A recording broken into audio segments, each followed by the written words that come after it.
on this committee? Everybody. Okay. So what I sent out, I just lifted from the lawyers committee. Whoops, I have to admit somebody else. Richard Kreshnick. Barbara Honegger has been a member of the lawyers committee board for since 2016. Is that correct? Actually, at least a year before that. So 8 years minimum. Okay, wonderful. And she's served in a number of high-level positions in the federal government, including the White House policy analyst, special assistant to the president for domestic policy, director of the Attorney General's Law Review at the Department of Justice, and for more than a decade was a senior military affairs journalist at the Naval Postgraduate School. The premier science, technology, and national security affairs graduate research University of the Department of Defense. She is the author of the book October Surprise, that validated by formerly classified documents that led to a congressional investigation of the Iran side of the Iran-Contra scandal, funded at the level of the 9/11 Commission, and has been an investigative researcher, author, public speaker, and major activist in the events of September 11th from the day. So, you know, we've seen her amazing research on, you know, for years now, couple of decades now. Yeah, 23 years. Yep, yep, yep. So take it, Barbara. Thank you for joining us. This is such an honor. Well, you know, really, thank you for inviting me. I would have done this years and years ago if I'd been invited. So I'm really excited to be here. I'm very grateful to be here. It makes a difference that people care to know what really happens, especially at the Pentagon. And you may be wondering, you know, hardly anybody in the 9/11 Truth movement focused on the Pentagon before me, if anybody, really. Certainly not in a detailed way. And people, you know, have asked me, well, why didn't you focus on the World Trade Center like everyone else? Well, the obvious answer is I worked for the Pentagon. I didn't work in the Pentagon, but I worked for the Pentagon, for the Department of Defense for 16 years, actually 11 of those 16 years. And the Naval Postgraduate School, where I was the senior military affairs journalist for 16 years, that is here in the Monterey Peninsula. Many people think it's, you know, in Annapolis or Washington, D.C. or something. No, it's in beautiful Monterey, California. Everybody should come visit. It's really nice here. And one of the reasons I know so much about what really happened from insiders, the highest levels at the Pentagon, which you learn about in my presentation online, Behind the Smoke Curtain. The reason I know so much about it is because it's such a beautiful place, and we have a golf course at the Naval Postgraduate School, and all of the VIP brass want to take military jets and fly out to Monterey and go golfing. And the price that they pay for that is to give a naval superintendent's guest lecture, the admiral in charge of the Navy School, where I worked for 16 years until I retired in June of 2011. And so they come out here, and as the senior journalist, senior military affairs journalist there, I was always assigned to do the interviews with them. And at the end of all of my interviews, including with General Ralph Eberhart and the director of naval intelligence and the chairman of the Joint Chiefs of Staff, and, you know, people like that, they would all come out to the Navy School, and I would get to interview them. And at the end of every one of those one-on-one interviews, just in a room with that individual, I would ask for permission to take off my work hat, my employment hat, and put on my concerned American citizen hat. And I would ask them if I could ask them about their experience on 9/11 to a person, including Ralph Eberhart, who was the head of NORAD on 9/11, that didn't respond for an hour and 45 minutes. Um, they all said yes, and they were anxious to tell somebody that they thought it was okay to tell. And they thought I was okay to tell, even though I had, at that point, no security clearance. I did in the White House, up to top secret. But after I left Washington, I didn't. But they didn't know that. They assumed I did. And in the position I was, they assumed anything they told me was fine. And boy, did they tell me. So that's what they told me, amongst many other pieces of evidence, is in my video, my online documentary. It's been online now for 1 decade. It had 1 million views before it was taken down, and that's cumulative views. The very first posting had 250,000. When I did the second edition, it had close to 250,000, and people would mirror it and post it. And if you added those all up, it was about 1 million before, interestingly, it wasn't that long ago. It was during COVID, during the pandemic, that it was taken down by YouTube. You're going to love this. Taken down for violating their rules on hate speech. Hate speech, whatever that means. I think it has something to do with the Israel connection. They know the truth about 9/11. The people who take these things down, or they've been ordered by people who know what really happened, or assume what really happened, and an Israeli connection. And that's why the hate speech excuse. So anyway, my videographer, Mark Snyder, a great guy. He's the videographer of Seattle 9/11 Truth, and so he's put it back up. And in the invitation for today's Zoom, which is going to be informal compared to Behind the Smoke Curtain. Behind the Smoke Curtain is a very formal presentation that I did at Seattle Town Hall. I think it was 2013. That's 10 years ago. It came out, I think, in early 2014. Took some time to insert all of the slides. Instead of seeing it on the screen, they were inserted by my videographer, Mark Snyder, who actually videotaped the event at Seattle Town Hall. It was standing room only, 300 to 400 people. So I just want to say that this presentation is not a substitute for watching Behind the Smoke Curtain. So many people have criticized, they think, Behind the Smoke Curtain, the evidence in it, without having watched it. Or if they watched it, they didn't pay close attention. Because so many people keep saying, as my dear friend Richard Gage did just the other day on the 9/11 War Room, or maybe it was on the maybe on the Lawyers Committee Zoom. Richard said, "Well, Barb, you say there was no plane at the Pentagon." No, I don't. Smoke Curtain says just the opposite. Smoke Curtain, however, marshals the evidence that it wasn't Flight 77, that it couldn't have been Flight 77, that there had to have been a plane swap. And that's very, very, very important. So this presentation that I'm going to now get into, the PowerPoint, is not a substitute for watching Behind the Smoke Curtain.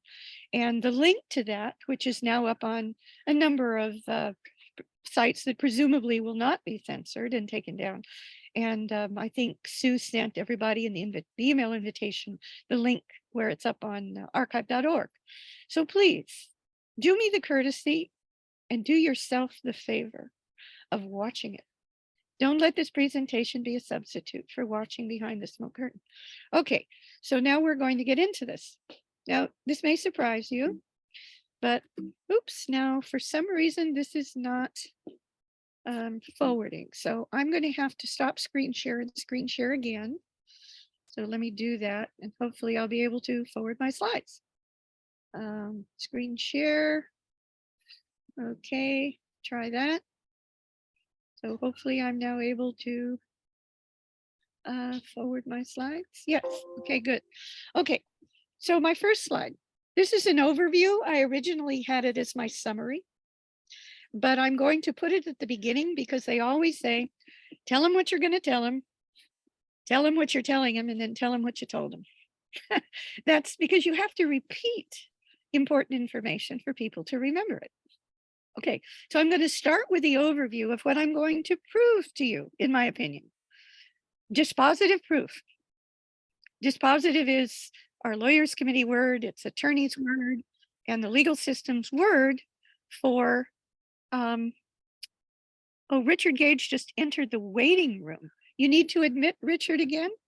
I guess he had to leave.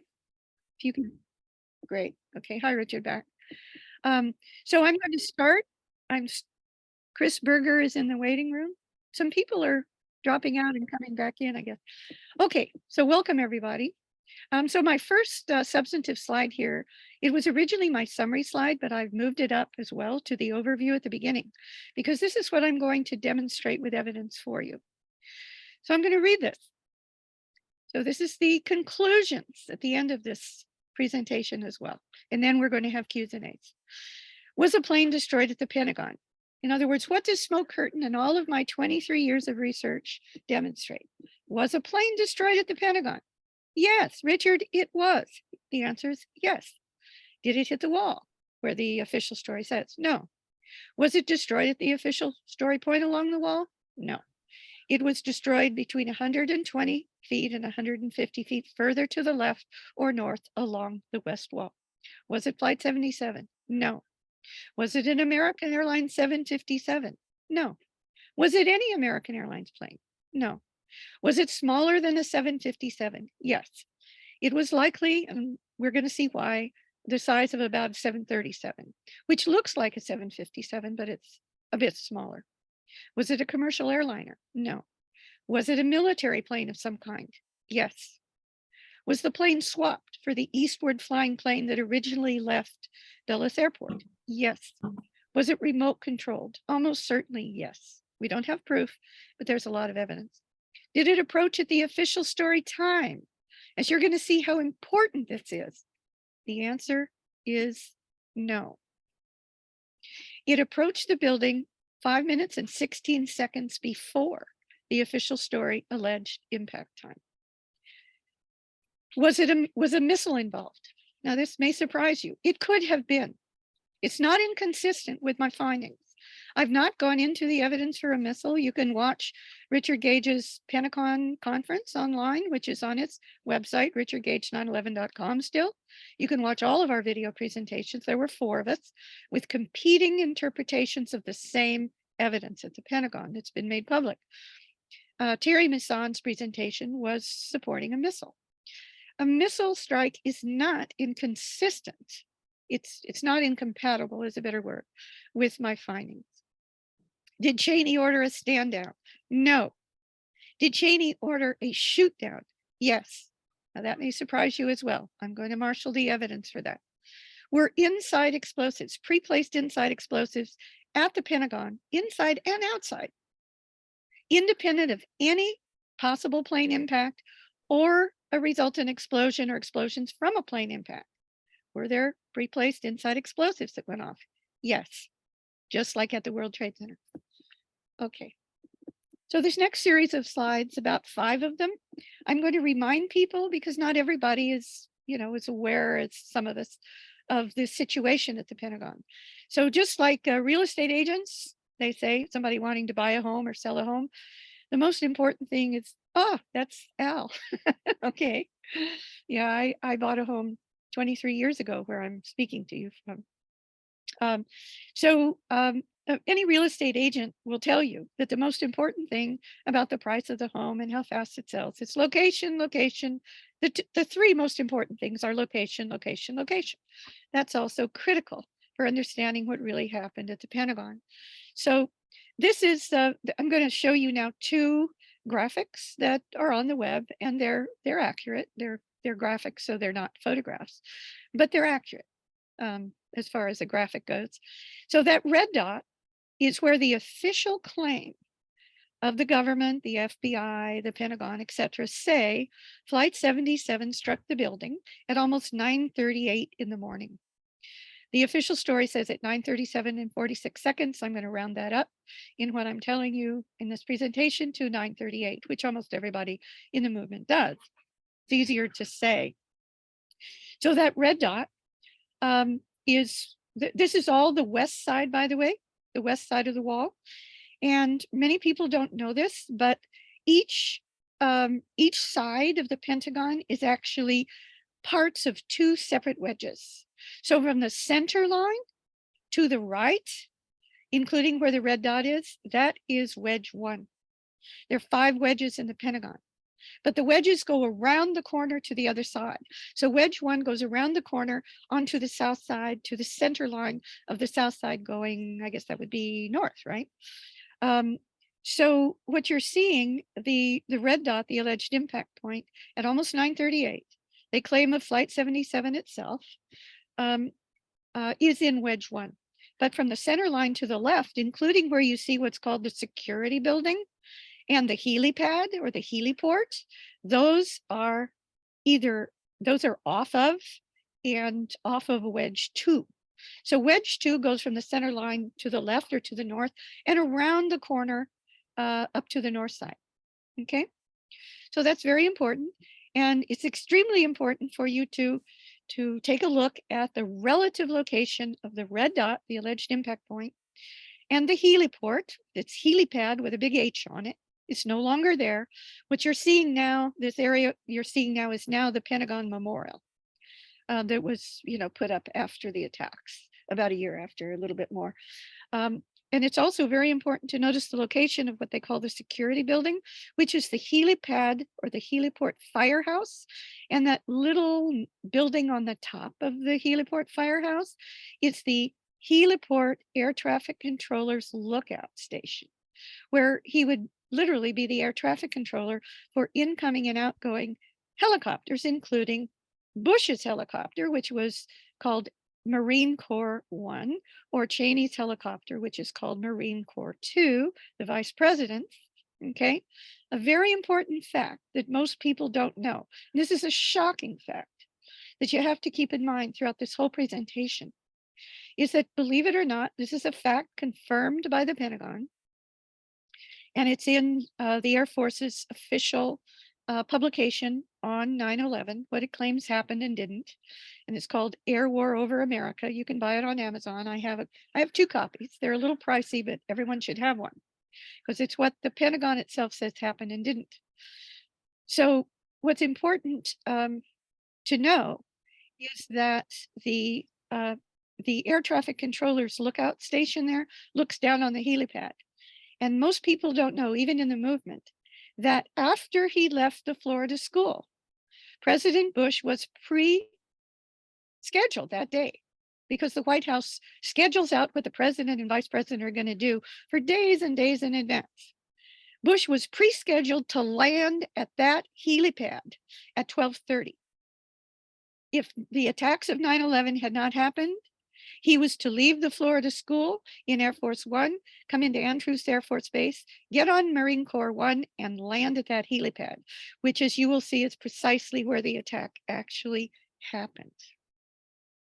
It's not a coincidence. It was a warning to Bush.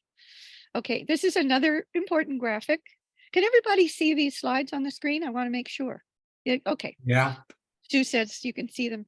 I don't have it in the regular presentation mode because I need to be able to see those little thumbnails on the left to know what my next slide is, to do this right, or to do this easily. Okay, so this is another graphic that's important because it has all the same information, but instead of the red dot, if you see that little arrow, the third arrow up from the lower left, it says approaching aircraft. And there's a little graphic of an aircraft, which, by the way, they don't have that aircraft to scale by any means, because the length of a Boeing 757, which is what Flight 77 was, that left the airport, Dulles Airport, that morning, about 8:21 in the morning. The length of the aircraft is longer than the height of the building, which is about 70 to 71 feet, much longer. So they've made that little aircraft very small to make it more likely that you will accept the official story. But anyway, it's important to see the angle that it's coming in. It's a little over 50 degrees from the vertical that it's coming in, according to the official story. So now we're going to go to the next slide, because I wish I had a little pointer, but these are the two major competing, or close to the major competing, Pentagon plane flight paths. And it really matters which one of them is the real one. It really does. It matters to know what happened to the Pentagon, whether it was Flight 77 still. Richard Gage needs to be readmitted. For some reason, he keeps dropping out. Maybe he doesn't have a great, hi, Richard again. So I hope Richard was able to see the last two slides. I'm gonna go back. Richard, if you didn't see them, the red dot is where the official story says the Flight 77 hit at almost 9:38, and you want to notice where the helipad and the security building, which is the heliport firehouse with the air traffic controller for the helipad above it. And I just showed this slide when I think you dropped out. And that shows the third arrow up from the lower left is the approximate location they claim in the official story of where Flight 77 allegedly hit the building almost 9:38.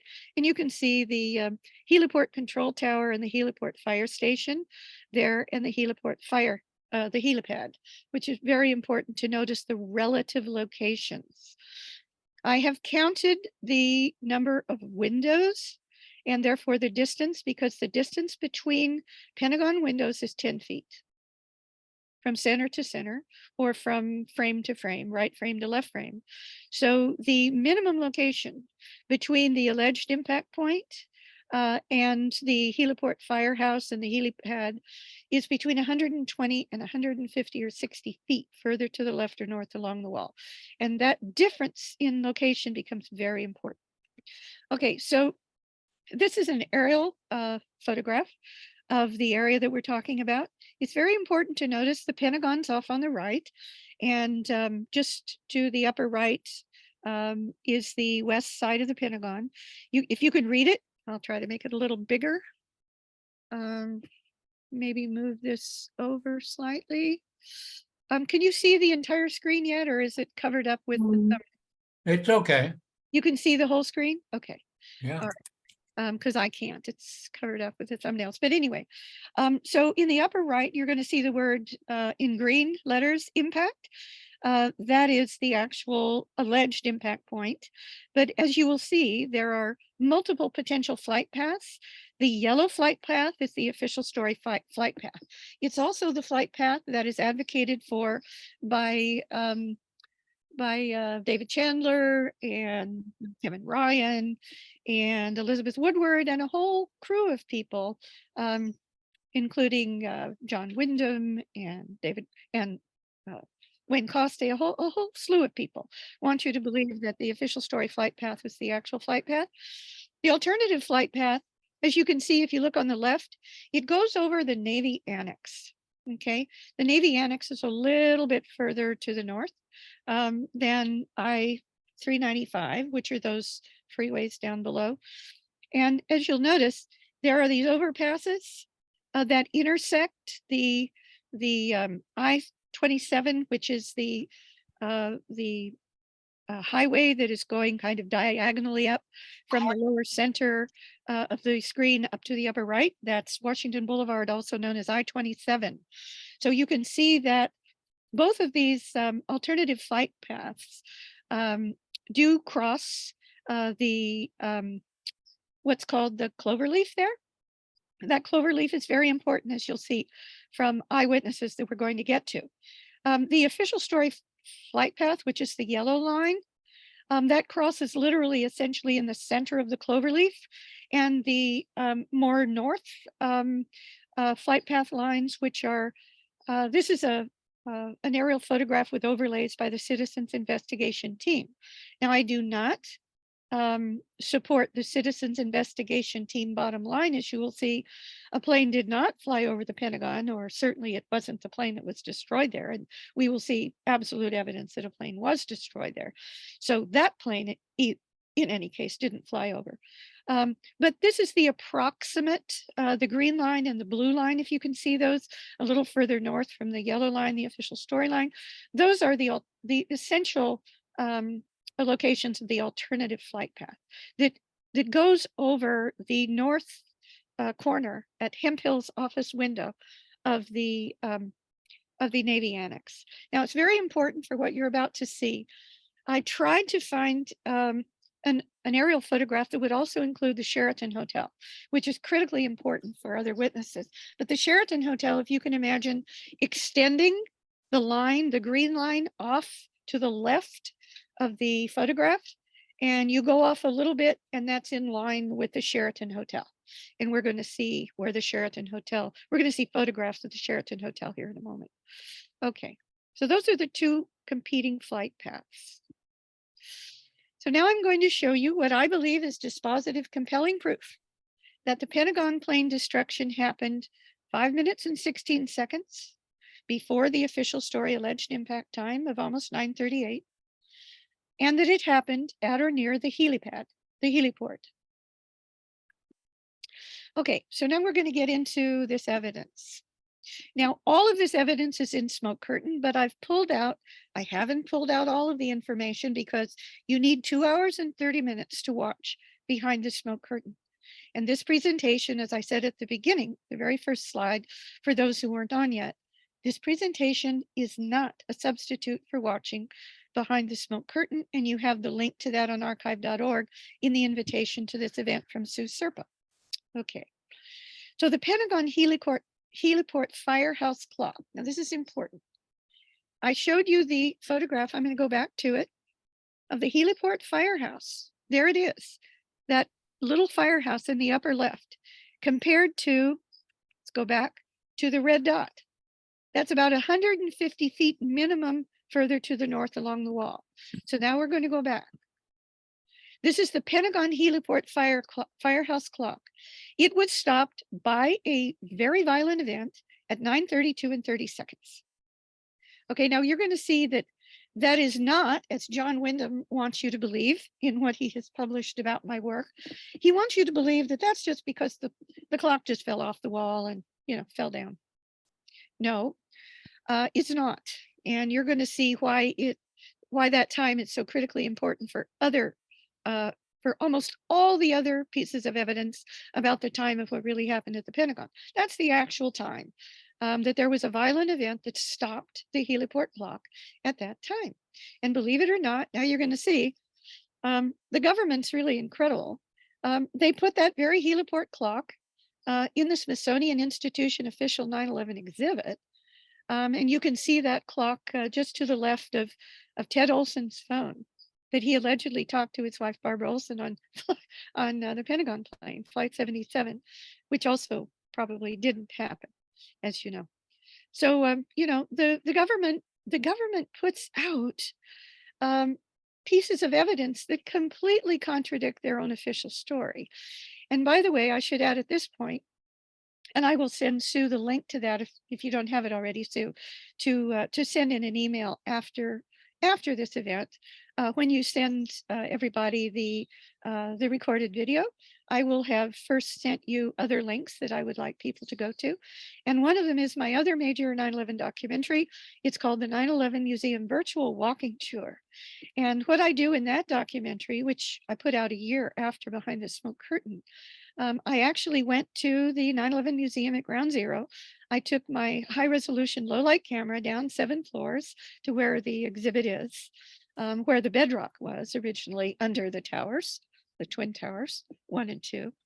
And I took photographs of all these exhibit items. I wasn't supposed to, but I did it anyway.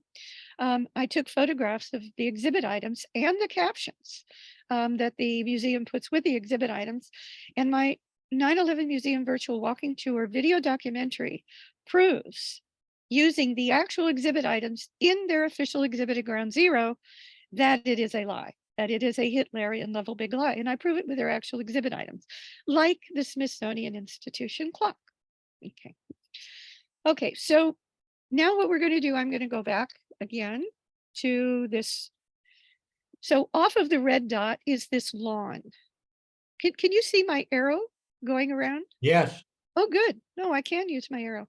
Okay, so now you're about to see a photograph off of the Pentagon lawn. Now, this is after the attack, after the the firefighting trucks from Reagan Airport and from Arlington, Virginia, arrived at the scene. Those are those kind of chartreuse yellow green trucks, and they were already fighting the fires.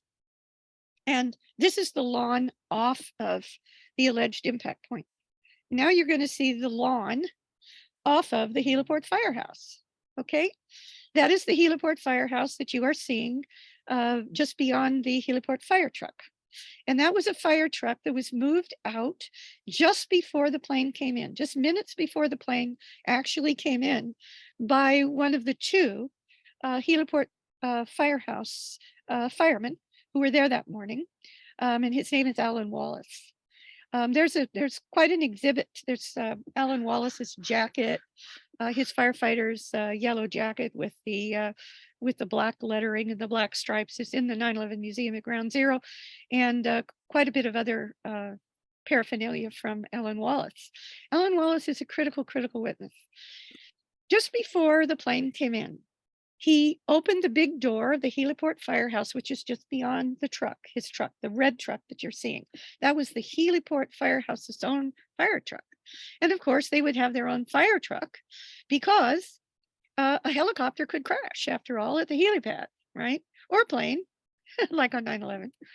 And if there was a crash of an aircraft at the helipad, they would have to immediately put out the fire, right? So because he knew that George Bush, President of the United States, was about to arrive. When this happened, he was scheduled to arrive in about 3 hours at about 12:30, half an hour after noon. So he had opened the Heliport firehouse doors and had backed out the Heliport fire truck, and had moved it so that its back was a bit away from the wall. And that's the fire truck that you're seeing there. So he was literally standing.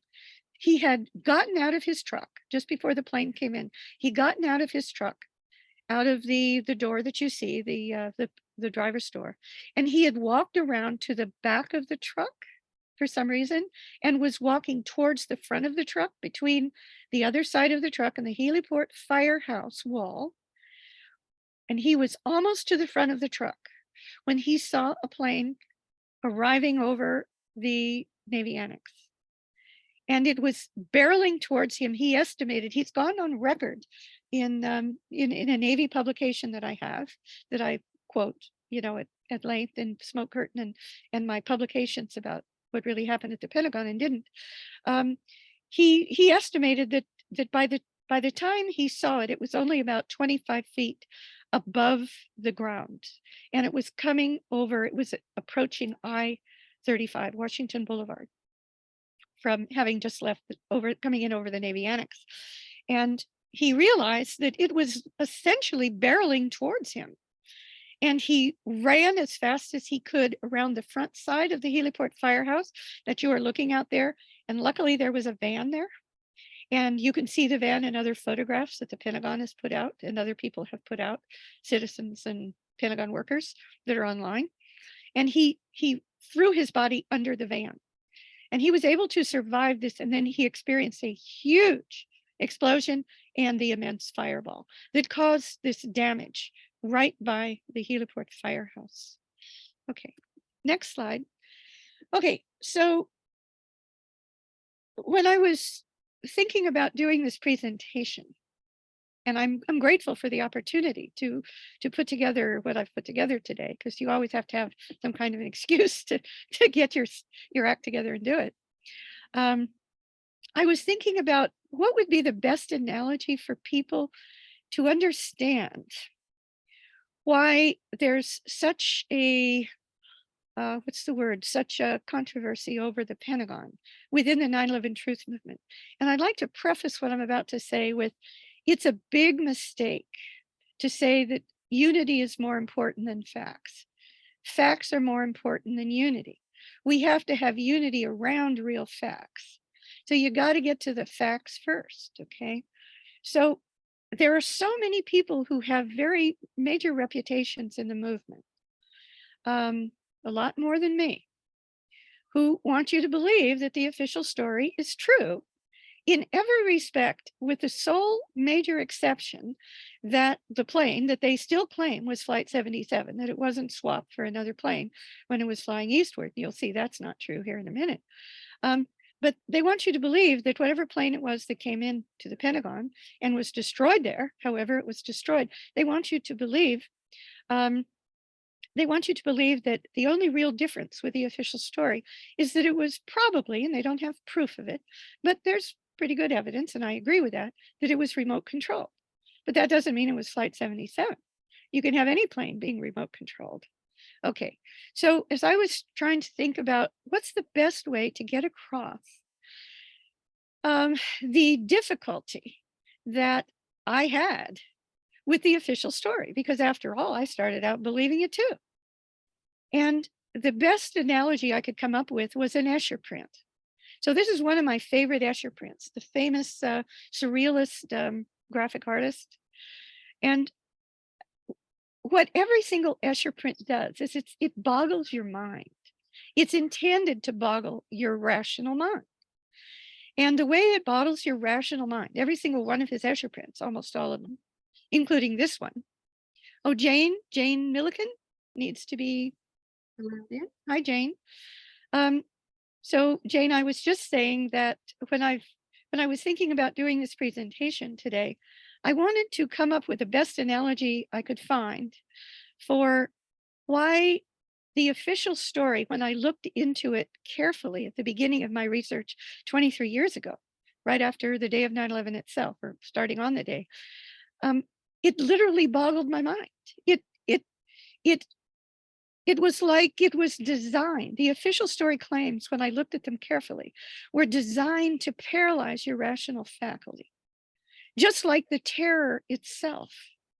So they not only, the real perpetrators, including the inside perpetrators, not only did the terror so that people's rational faculty would be suspended, so that they would, almost everybody of the citizenry in the United States and the world would just unrationally accept what authorities told them happened. But their official story, their cover story, also was designed to boggle the mind if you looked closely at it, just like the terror itself, just like the actual attacks. So here's an Escher print.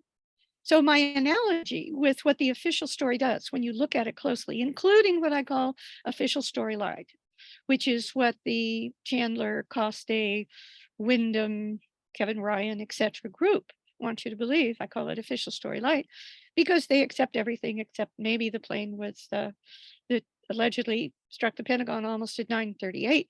They claim was could have been a remote control. That's the only difference really from the official story they grant you. But if you look at the official story and their official story light closely, it's like a Escher print. So if you look closely at an Escher print, if you look at it from a distance, just, kind of casually, it just looks like somebody going up and down stairs in a kind of a weird building. But if you look carefully, it's physically impossible. It's physically impossible. And the same thing is true as you're going to see of the official claims about 9/11, both the official story and official story light. Okay, so the official story light claims, this is the Chandler, Coste, Kevin Ryan, etc. group. They claim that the plane created, and this is from John Wyndham's own publication. He put it out in October 17th, I think it was October 2016. It's online in a publication called Foreign Policy Review. That's not the same as Foreign Policy, which is a really legitimate publication. So they claim, this is what they all agree on, that the plane, and they assume they claim it's Flight 77 still, that the plane created an 18-foot wide hole, they claim, on the second floor, atop a 96-foot hole, and they claim it's a continuous hole that's almost 100 feet to gash in the facade on the ground floor. This is what this group claims. It's what they claim the official story claims, and they buy it. Okay, now this is an extremely important, critical photograph. This photograph was taken, it's actually a composite put together by Terry Mison's digital photographer, but it's put together from 2 or 3 actual photographs after the initial fires were out at the Pentagon. Those fires came back later. So after the official fires were very quickly out at the Pentagon, photographs were taken. These are from official Pentagon photographs. And what you see, that red circle, is where the official story and the Chandler group want you to believe the nose of a massive 757 traveling at over 550 miles an hour struck the building, coming in at an oblique angle at about 55 degrees from the vertical. Here's the problem. Now here's where we get to the Escher print analogy. Okay. The second floor, that there's no 18-foot opening. What they want you to believe is that the 18-foot opening, what they're referring to, is those two windows, those two missing windows. But those two missing windows are each only about 10 feet wide, a little bit less, because it's 10 feet.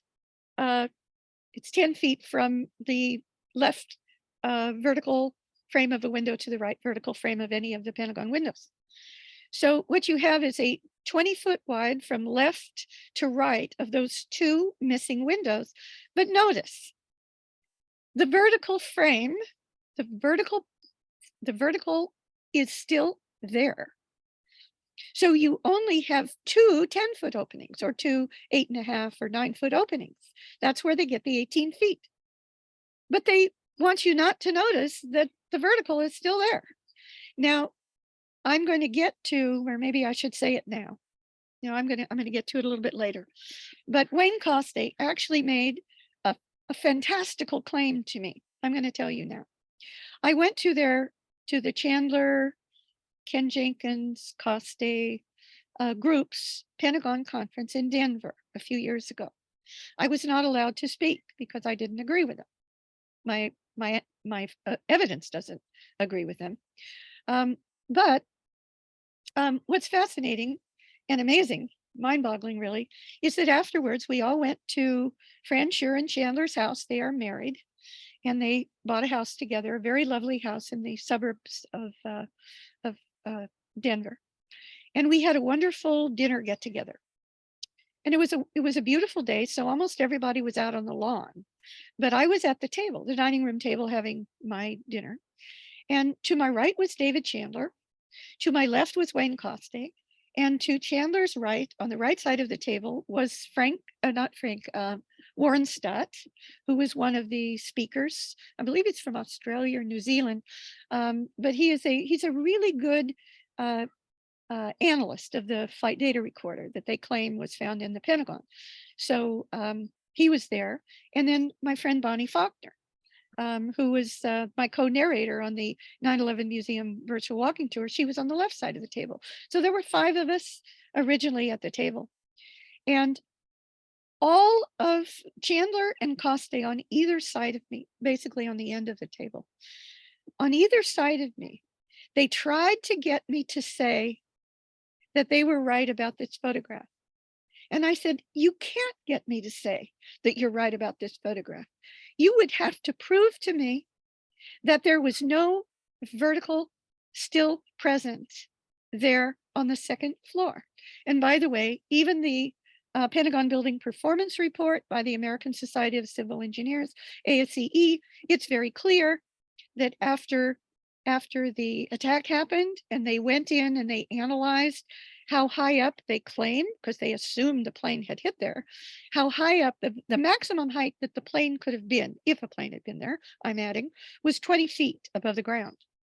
So that's where I get where the round circle of the fuselage, the nose in the center of the round red circle, and the fuselage is about 12.5 feet wide of a 757. So that's where the Pentagon Building Performance Report, official report, actually places the alleged plane. Okay, so you still have the second floor column in place.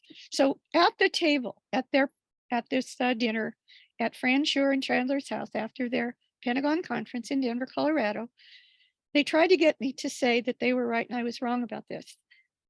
And believe it or not, Coste then said to me, he said, well, Barbara, We've now determined that the evidence, the photographic evidence, apparently shows that that vertical second floor column, that isn't the outside column. It's the column 10 feet in. Well, I'm sorry, that's a difference that doesn't make any difference. If a plane, a 200-pound plane going at 550 miles an hour hits there, you're not going to have the second floor vertical column in place on the outside column or the next one in 10 feet in. I mean, it's a difference that doesn't make any difference. Now I want you to look at what they claim about the ground floor, because over time, when I pointed that out in all of my public work, when I pointed out that the second floor column 14, which is by the official story, that's where the nose allegedly hit. Pentagon, FBI, they all, 9/11 Commission report, they all say that. It's column 14. Okay, so the official story light people, when I started pointing that out, they backed down. And so then they started saying, well, the vast majority of the plane went in the ground floor. The ground floor. Well, the problem with that is the engines are below the wings. Actually, below the engines are about 9 feet in diameter, and half of that, about 4.5 feet, hangs down below the wings of a 757. You cannot fit that plane enough into the ground floor. But that's not the only problem, like the Escher print analogy with their claim. One of the other big problem is that they claim that this is an almost 100-foot wide continuous opening to allow for this claim that the vast majority of a 757 actually went in the ground floor, which you couldn't have anyway, by the vertical height that the Pentagon Building Performance Report says was where it came in, if it came in. But you notice, so if you can see my little arrow, there's a column, there's a column, there's a column. They're damaged somewhat, but there's a column, there's a column, there's a column, there's a column. There is only 1, 2, 3, 4, 5. There's only a continuous 50-foot opening, not 100, not 100. Okay, so there's another Escher print analogy. Okay, now before I get into the evidence for what did happen, which most people simply don't understand, but if you watch Smoke Curtain carefully and didn't just go by what somebody else says I say in there, then you will know the evidence that's going to come in the next slides after this. But to begin with, I'm going to completely rebut the other conflicting interpretations of what happened at the Pentagon. I've already done that in part in what you've already seen for the official story, or the Chandler Group's official story light, as I call it. But this is the main reason. It's one of many reasons, but this is the main reason that the Citizens Investigation Team claimed that there was no plane destruction at the Pentagon, that the whole thing was a magic show, that the whole thing was staged, and that there was no plane destruction there whatsoever, and that whatever plane it was flew over the building. It's not true. There are massive plane parts. And what you are seeing, by the way, is the largest plane part. And then in the distance beyond, this is actually a screen capture from a video that's online. I believe that the Pentagon itself put out, but in any case, it's online. And it's the video, as I show it in Behind the Smoke Curtain, the whole video clip. The further you go towards the Pentagon wall, which is in the distance, the smaller the pieces become. Okay, the smaller the pieces become. And what you are seeing, if you go straight from the middle of this largest plane debris piece, if you go straight to the wall, you will be essentially at the center line, between the two wedges that I showed you at the very beginning. So the wedge 1 is off to the right, and the alleged impact point is way off to the right. From this point, from where you see this, it's at least about 100 feet to 120 feet off to the right. And then to the left of this photograph, if you could see it off to the left, would be the Pentagon heliport firehouse, where there was all this damage that I've shown you before. That's the Pentagon firehouse. And again, the firehouse is here. and the alleged impact point is here, and all that massive burns and damage is here. Okay, so now I'm going to go forward again. And now we're now going to see, okay, so this is just, the web is full of photographs of the debris, both on the lawn, afterwards the plane wreckage, I call it debris, but wreckage. And then the Pentagon workers and the FBI made piles of this, and this is one of those piles. Now, another major reason that the Citizens Investigation Team claims cannot be true is that they claim that, you know, all of this was staged, that it had to have been pre-planted on the lawn ahead of time. You can't pre-plant all of the stuff that was outside the building. It's impossible, especially the literal, many witnesses referred to what appeared to be millions of pieces of plane debris that were so small they were like confetti. Millions and millions of them, described by multiple witnesses. And this is an example of some of those confetti pieces. And you're actually looking at the heliport, part of the heliport right here. Okay. And also, if I could make this a lot bigger, but if you look back here, this is the lawn that I showed you before that's essentially pristine relative to, and over here off to the left would be the heliport firehouse that's literally a black and burned lawn and black and burned trees. All of this confetti-like plane debris ends before this relatively pristine lawn off of the alleged impact point. Okay, now I've got the same photograph here again, and I'm going to tell you about the key witnesses, these two critical key witnesses, Alan Wallace and Sean Boger. I've already told you about Alan Wallace. So Alan Wallace was, oh, I already had that. Sorry. Alan Wallace, this was his fire truck. He was one of the two heliport firehouse firefighters, and he had moved his fire truck out because they were anticipating President Bush arriving at this helipad, right where all of this destruction happens at 12:30 on 9/11. If the attacks of 9/11 hadn't happened, he was pre-scheduled to leave the Florida school and come right here where you're looking. That's a very important fact. Okay, so you've already heard about Alan Wallace and the fact that he literally saved his life because he saw the plane. He was walking on this far side between the fire truck and the heliport firehouse just before the plane came in.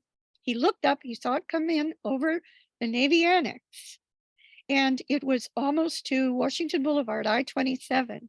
And he said he estimated about 25 feet above I-27 when he realized it was heading effectively straight for him. And he ran to the front of the Pentagon firehouse and threw his body under the van, which you can see on photographs online in front of the firehouse, and saved his life. And as he fell under the van in front of the heliport firehouse, there was an immense fireball, immense explosion, a huge sound, and the fireball, and he came out to this. When he came out, this is what he saw. He tried to start fighting the fires, but he couldn't because, of course, his truck had been seriously damaged. So he wasn't able. It was a foam truck, but the foam didn't work. Okay, now we're going to get into some really critical evidence, because to understand what really happened at the Pentagon, and if you recall, I'm going to go back to the top again. It's very important that the Pentagon heliport firehouse clock was stopped by that very violent event that caused all that destruction and blackened lawn and trees right by the Pentagon heliport firehouse. This Pentagon heliport firehouse clock, it is from the heliport tower. It is from the heliport air traffic controller's tower right on top. I'm going to show you that again. There's that tower right on top of the heliport firehouse. So that firehouse truck and Alan Wallace were right here, and the plane came in like this. It didn't come in like this. The plane he saw came in like this, and he says so in Navy publications. So the plane came in more like this, not like the official story path like this. Okay, so back to Alan Wallace. Okay, so you've already seen what happened with Alan Wallace. Now Sean Boger. So Sean Boger was the air traffic controller in that very air traffic controllers, heliport, firehouse, air traffic controllers lookout post up above. And he was on duty because they were expecting President Bush to arrive there at 12:30. That's why Alan Wallace had moved the fire truck out. That's why there were already bomb sniffing dogs going through the Pentagon, what do you call it? The underground, the subway, the Pentagon subway stop, which then was much closer to the Pentagon. There were bomb sniffing dogs down there at 7:30 in the morning. There were bomb sniffing dogs all over. The FBI was already there because they were expecting Bush to come to this very helipad that you're looking at. Okay, so Sean Boger's testimony is very important. Sean Boger is on record. And by the way, this is mind-boggling, but the Citizens Investigation Team, no plane impact at the Pentagon, no plane destruction at the Pentagon, plane flyover at the Pentagon people, they claim Sean Boger is one of their witnesses, which is absurd. Sean Boger is very clear, and he has gone public in numerous ways, including in an official Pentagon military testimony. Sean Boger is very clear that from his Pentagon air traffic controller lookout with big plate glass windows, that he saw a plane coming in, but it flew over the Pentagon. Now, this may be what Sit is talking about, but that isn't what matters. He says it circled around and then came back and crashed right below his air traffic controller's lookout.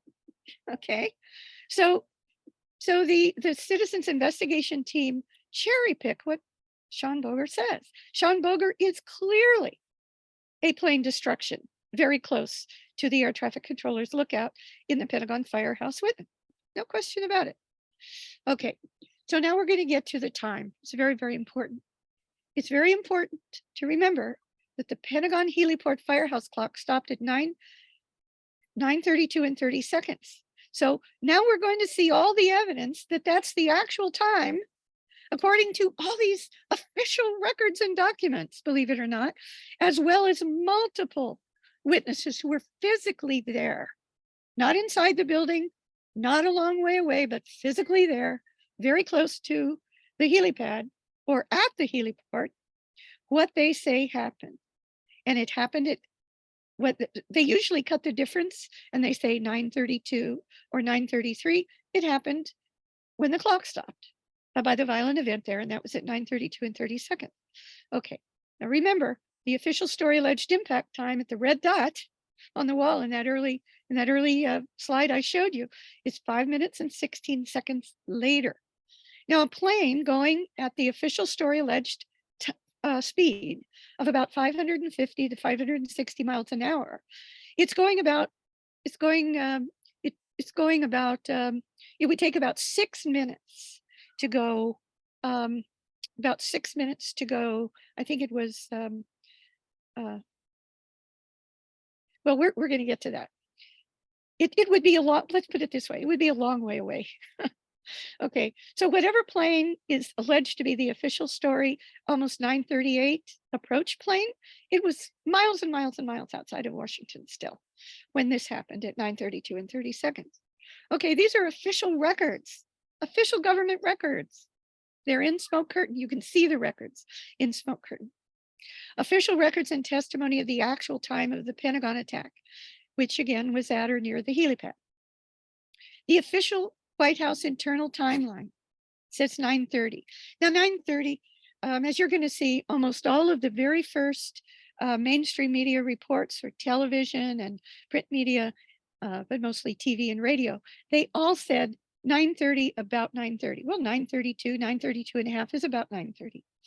So the first official White House internal timeline, which David Ray Griffin found and sent to me, Professor David Ray Griffin, the dean of the movement, says 9:30. You're going to see that here in a minute, what David Ray Griffin found and sent to me. And he found it, by the way, in the documents from the 9/11 Commission investigation. White House counsel, the top attorney to President Bush, and later Attorney General Alberto Gonzales, came to the Naval Postgraduate School. I audio taped his lecture. I have the audio tape. He is very clear in his lecture. He was not asked a question. It was just part of his spontaneous lecture to 2,000 Navy and other U.S. military officers who were students at the Navy school. He said the Pentagon was attacked at 9:32. That's cutting the difference to 9:32 and a half. The FAA official timeline says 9:32. Denmark's about to be foreign minister. He'd been elected, but he hadn't taken office yet. He was in a building looking out a plate glass window in the direction of the Pentagon, I believe, from Pentagon City. But in any case, maybe his hotel room. He went public on radio in Denmark, I think the day of the attack. But we still have that audio file. He said that the large black smoke cloud that everybody assumes was from an attack of Flight 77 at the Pentagon from that diesel trailer, that large black smoke cloud. In his radio interview, which is recorded, he says that he watched it when it first started. He was looking out the window because he was facing that way, talking to somebody, and behind their back, he was looking out the window and he saw this big cloud start in the distance, and he knew it was where the Pentagon was. And he looked at his watch, and he said it was, at first he says it was at 9:32, and then he qualifies. He says, well, it could have been as late as 9:34, but he first said 9:32. Now, when you look at a watch under a circumstance like that, you guesstimate, but it was shortly after 9:30. The Nade brothers video, the very first video ever done of the impact on World Trade Center 1, allegedly by Flight 11. The clock on the wall, the Nade brothers video, and in behind the smoke curtain, I give you the time in so you can actually, I think I actually play that clip. The clock on the wall reads 9:32, actually 9:32 and a little bit after. So right after the actual first violent event at the Pentagon near the helipad. And this is a clip where Gideon Nade, who stayed in the New York City firehouse while his brother went out and took the Nade brother video of World Trade Center 1 impact. Gideon Nade is in the New York City firehouse watching TV as the TV comes on. I believe it was CNN, but in any case, the TV anchor comes on and says, we now have, and it was the first report, that there's been an attack at the Pentagon. And the clock on the wall right next to the TV in the Nade brothers video reads 9:32 and a little bit after. Okay. Oops, I didn't mean to leave that. Now, this is a very, very important. I have actually interviewed witnesses myself. Can I ask again, can everybody see my whole screen, or are you like me seeing, is it covered up by the thumbnail videos on the right? Can you see my whole screen? We see the whole screen. You see the whole screen. Good. Okay. So I have actually interviewed witnesses at the Sheraton Hotel. I'm going to show you again where the Sheraton Hotel is in a moment. Go back to a slide that shows that aerial photograph. But these are very, very important witnesses. I've interviewed a witness who confirms exactly what these two witnesses say. Now, I didn't know about these two witnesses when I interviewed her, and I'll get to who I interviewed here in a minute. But this is an eyewitness. Both she and her husband, her name is Deb Anloff. She was watching TV with her husband in the Sheraton Hotel. It's called the Sheraton Pentagon City Hotel. It's near the Pentagon. It's near the Navy Annex.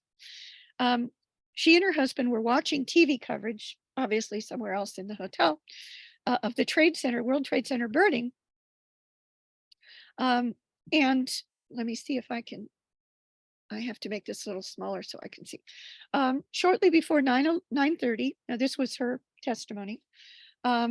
Shortly before 9:30, when she decided to return to her 14th floor hotel room. Now, the 14th floor is the very top of the Sheraton Hotel. Okay, so she and her husband returned to their 14th floor room in the Sheraton Hotel from another part of the hotel. Once in her room, this is her actual testimony. Once back in the room, shortly thereafter, so you have to add a couple of minutes, she heard a loud roar. And when she heard the very loud roar, she looked out of her plate glass window of the room, which faced the direction of the west side of the Pentagon, to see what could be going on. And then she says, suddenly I saw this plane literally right outside my window. And she did this in a telephone call from her hotel room. I believe it was to a radio station or a TV station. Quote, you felt like you could literally touch it. It was that close. It was just incredible. And then there was just this huge fireball in the distance. This is from the witness compilations that are still online by an early researcher, Eric Bart of the Pentagon Witnesses. Okay, so I'm going to show you a photograph now of the Pentagon Sheraton Hotel. And you can see those huge plate glass windows on the top floor. That's where the ballroom is. And there are some breakout rooms up there as well. So the ballroom windows are on the far left, and a few breakout rooms where they would have cocktail parties with those kind of high tables and high chairs. Those are the few windows on the right on the top. And I believe that's either the 14th or the 15th floor. Anyway, it's the top floor where the ballroom is. And so the 14th floor would have been right here, and the ballroom is here, and the breakout rooms are here. Okay, so now I'm going to go back and show you again this aerial photograph. Okay, so this is the Navy Annex.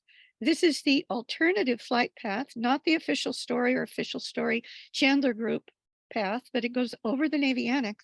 And this is the official story and Chandler Group official story path. And they're close, but it's a critical difference. Okay, so if you were to extend this path off here, you would get directly to the Sheraton Hotel. So the Sheraton Hotel is like a beeline to the Navy Annex, and then to the over the alternative path to the same alleged Flight 77 impact point. Okay, so those are the two alternative competing flight paths. Okay, now back to the Sheraton. So from the Sheraton Hotel, the plane came in like this, had to have come over the Sheraton Hotel, because I have interviewed a maid whose name is Rosie.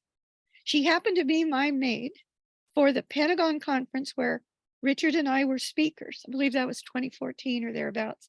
But in any case, our rooms were in the hotel. My room was on the 4th floor. And I stayed a couple of days and nights afterwards. And when I went to the Pentagon Memorial and came back in the evening, there was a maid. Her cart was outside my room. She was still in there working. And I walked in and I talked to her while she finished doing the room. And after a while, I asked her, I said, were you by any chance here on 9/11? And she said, yes. And I said, did you see something at the Pentagon? And she said, yes. And I said, could you show me what you saw? And she was very excited to show me. She closed the door. We locked the door. She locked her cart. And she took me by the elevator up to here. And we looked out one of these two windows directly towards the Pentagon. And she told me exactly what Deb Amloff and her husband saw immediately below in the top room floors on the Sheraton Hotel. She said, suddenly the three maids, and there were two others, the three women, they were preparing the ballroom for an event later that day, setting the tables. And the building, they heard this immense shrieking sound, and the building literally shook. Now that would be from the downwash of a plane. The plane had to be literally coming in like this to have a downwash, to have the building shake so much. And she said, then after, just as the shaking stopped a little bit, she saw, all three of them saw this huge plane. As she said, just like Deb Amloff, it was as if it literally filled the window as it went towards the Pentagon. And if it went this way, then it would go over the Navy Annex, and then it would go on that alternative non-official story path. Okay. All right. So now we are, oops, I didn't mean to do that. I'm going to show you the view. This is the view out of the Sheraton Hotel, not nearly as high up, by the way, as the ballroom or the 14th floor where Deb Amloff and her husband had that experience. But as you can see, you're going straight over the Navy Annex. And we know from other witnesses, including Hemphill, that it would have come over the Sheraton like this. And then we know that it kind of curved and it went over this kind of left corner, which was Hemphill's window. And then it went into, or was destroyed at the Pentagon. Okay, the official story flight path comes in like this. It comes in like this. It doesn't go over the Sheraton and it doesn't go over the left side of the Navy Annex. Okay, so Anloff's, as I mentioned, Anloff's testimony is literally identical to that of the Sheraton hotel employees, the three maids who watched the plane through this huge plate glass window of the ballroom on the top floor of the hotel. And Rosie, the maid, took me up there, and while she was literally shaking, she didn't speak English very well, but good enough. And she told me exactly what happened. And I said, and then what did you see? And she said, oh, it was horrible. It was horrible. This huge fireball, this huge cloud, this huge fireball. It was horrible. It was horrible. Okay. So I have that witness. The FBI is, not surprisingly, though the Pentagon and the FBI have put out the two security camera videos on the outside, which do not show a plane impact. They only are evidence of a fireball on the far side of the heliport firehouse. That is all they show. The FBI and the Pentagon, the government, have put out those two, which are not dispositive of the official story. They have also put out, very importantly, I believe from an FOIA, or maybe they put them out themselves. They've put out the, and this is all in smoke curtain. You can see, and I play the video clip of the DoubleTree Hotel roof security camera that was facing the Pentagon, which captures the time of the beginning of that smoke cloud. Interestingly, given Per Muller's testimony that he saw that smoke cloud start between 9:32 and 9:34, the digital clock embedded in that DoubleTree Hotel security camera roof camera is that digital photograph shows the beginning of the smoke cloud in the distance at the Pentagon at 9:34 and 10 seconds. It's very clear. So what's important here is that that smoke cloud, which was because something happened to start a fire in a diesel trailer, okay, not necessarily an impact of anything, but it could have been, that diesel trailer wasn't impacted or a fire started in it until right after 9:34, which is after this plane was destroyed at the Pentagon. The Pentagon also put out, I believe from FOIAs, it put out security camera video from the Citgo station. And the Chandler group and the Chandler group wants you to believe that there was a little shadow over I-27 and that was probably the shadow of the plane coming in. Well, trouble for that, all of the Escher print analogy, is that the digital clock in the Citgo gas station video is very clear. It's not even close to the official story alleged impact time of almost 9:38. It again is a different time. And as you'll see, that was almost certainly the shadow from the military Marine Corps attack helicopter that has missiles on it that was at the Pentagon just before 9:30 and 30 seconds, as you will see. So this is extremely important testimony, and I'm going to ask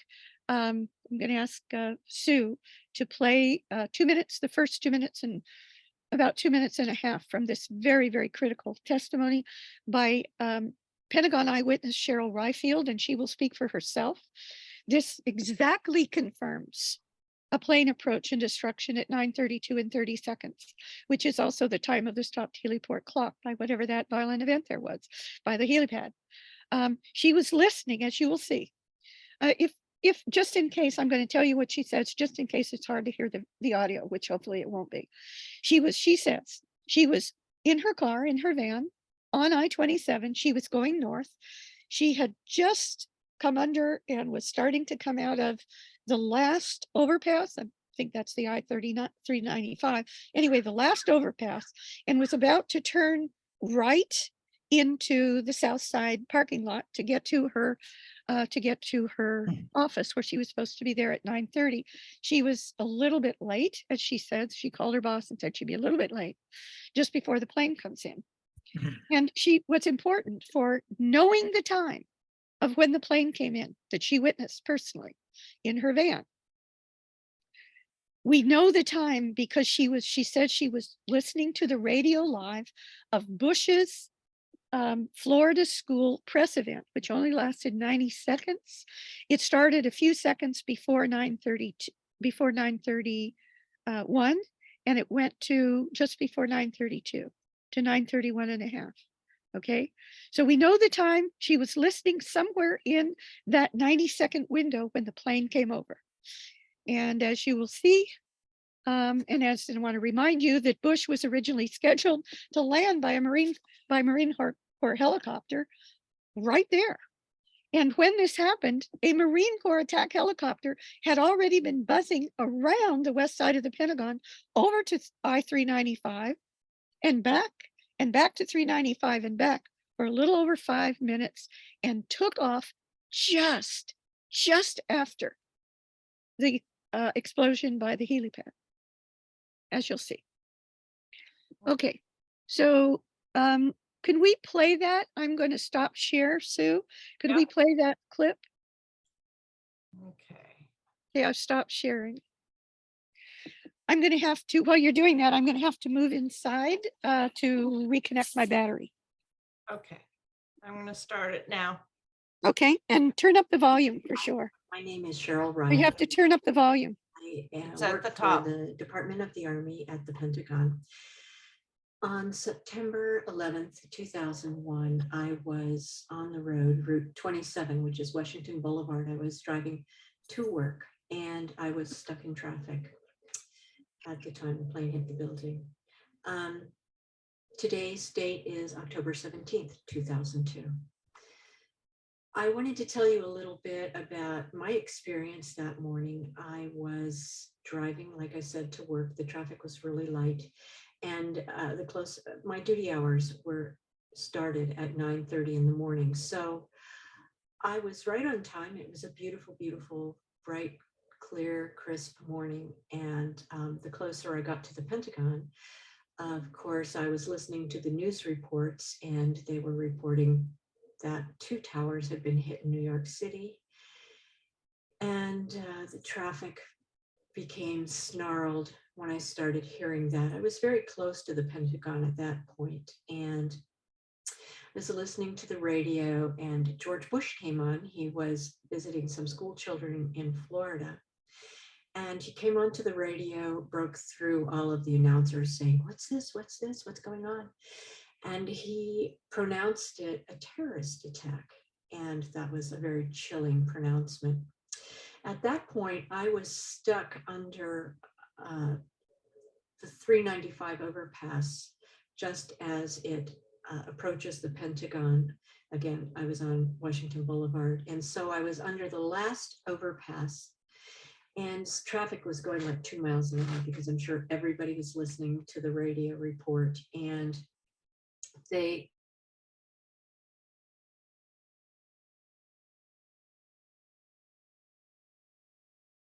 Oops, it froze. No sound. You have to turn the sound up again, I think. No, there's no sound. Well, there is in the original. I mean, in what I. Yeah. I'm hearing it, and the volume's up full blast. You're hearing it? Yeah. We're not hearing it, We Sue. don't hear anything. Did you hear nothing from the beginning? No, we heard it up until just a second ago when she kind of stopped the flowing freely and it started jumping, then the Yeah. sound stopped. Yeah, Yeah. that's for me too. And at my end. All right, let's back it up a little and try again. Yeah, and then if not, I'll tell you what she says, and the link is in the slide. And I'm gonna have Sue send you the slide, so you'll have the link for the whole thing. Okay, let's try it again. Pentagon. From that point.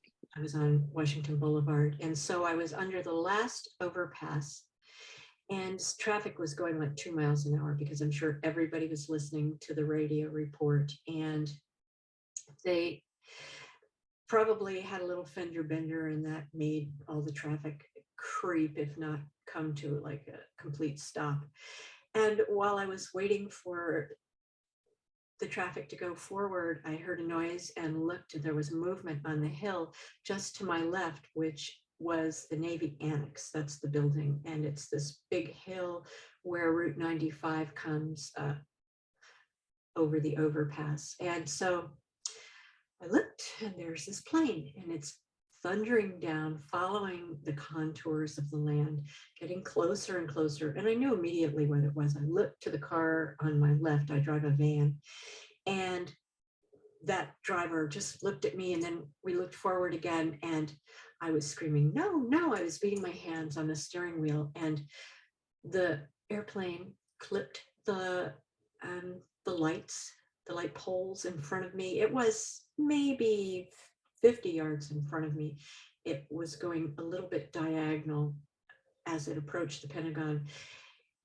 After it clipped the light poles, the wings tilted up a little bit, and I had to squint my eyes because it was so brilliant out, and the light was reflecting off of the silver of the plane's body. And then I opened my eyes, the wings straightened out a little bit. I saw a movement in the pilot's window. So the figure turned like this. And then the plane sped up and exploded into the Pentagon. Okay, that's good. That's enough. It's unbelievable. Okay. Okay, so you'll have the link in the PowerPoint slides. Let's see, now could you end share screen, and I'll share screen again. Okay, let me share screen again. Okay, let's see, I have to go back here. Oh, that's not what I want. I wanted to have this mode.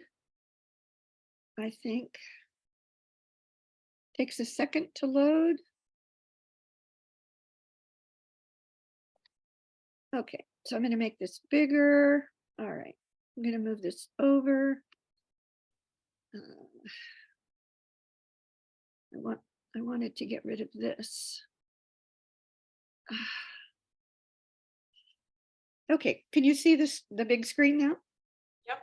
Okay, all right, so now I would like to say that Cheryl believes that she saw the plane go into the building. But if you look at, let me go back. Oops, yeah, let me go back to that aerial photograph. Almost. Nope, I must have passed it. You did. Did I pass it? Oh, Yeah. okay, we'll find it.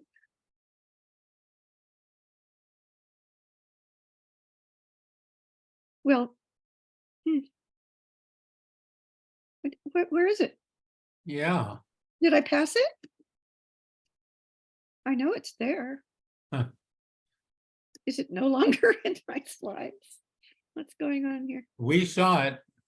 You saw it as I passed it? Oh, yeah. No, I mean, we know it's there because we saw Oh, there we it. go. There we There go. we- All right, thank you. I hadn't gone back far enough.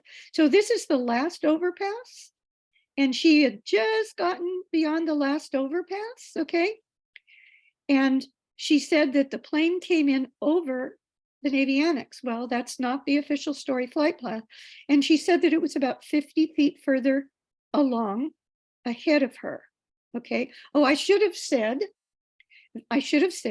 that over here at the Pentagon Heliport Firehouse, where Pentagon Heliport firefighter Alan Wallace saw a plane come in like this, he said that he watched the plane come to the north, just to the north of the Cloverleaf. Okay, so the actual path would have come over the Sheridan Hotel, over Hemphill's window, and then curved like this. And there are lots of witnesses that the path actually went more like this from the Arlington Cemetery witnesses, many of them, and then came in like this just to the north of the Cloverleaf, and like this. Now, from her point of view, her car was right here. She was basically stopped right there. From her point of view, she could not tell the difference between where the Heliport Firehouse is here and the point of impact there.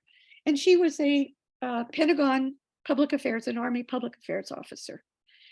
She was not going to disbelieve after the fact. And by the way, she was then stuck there.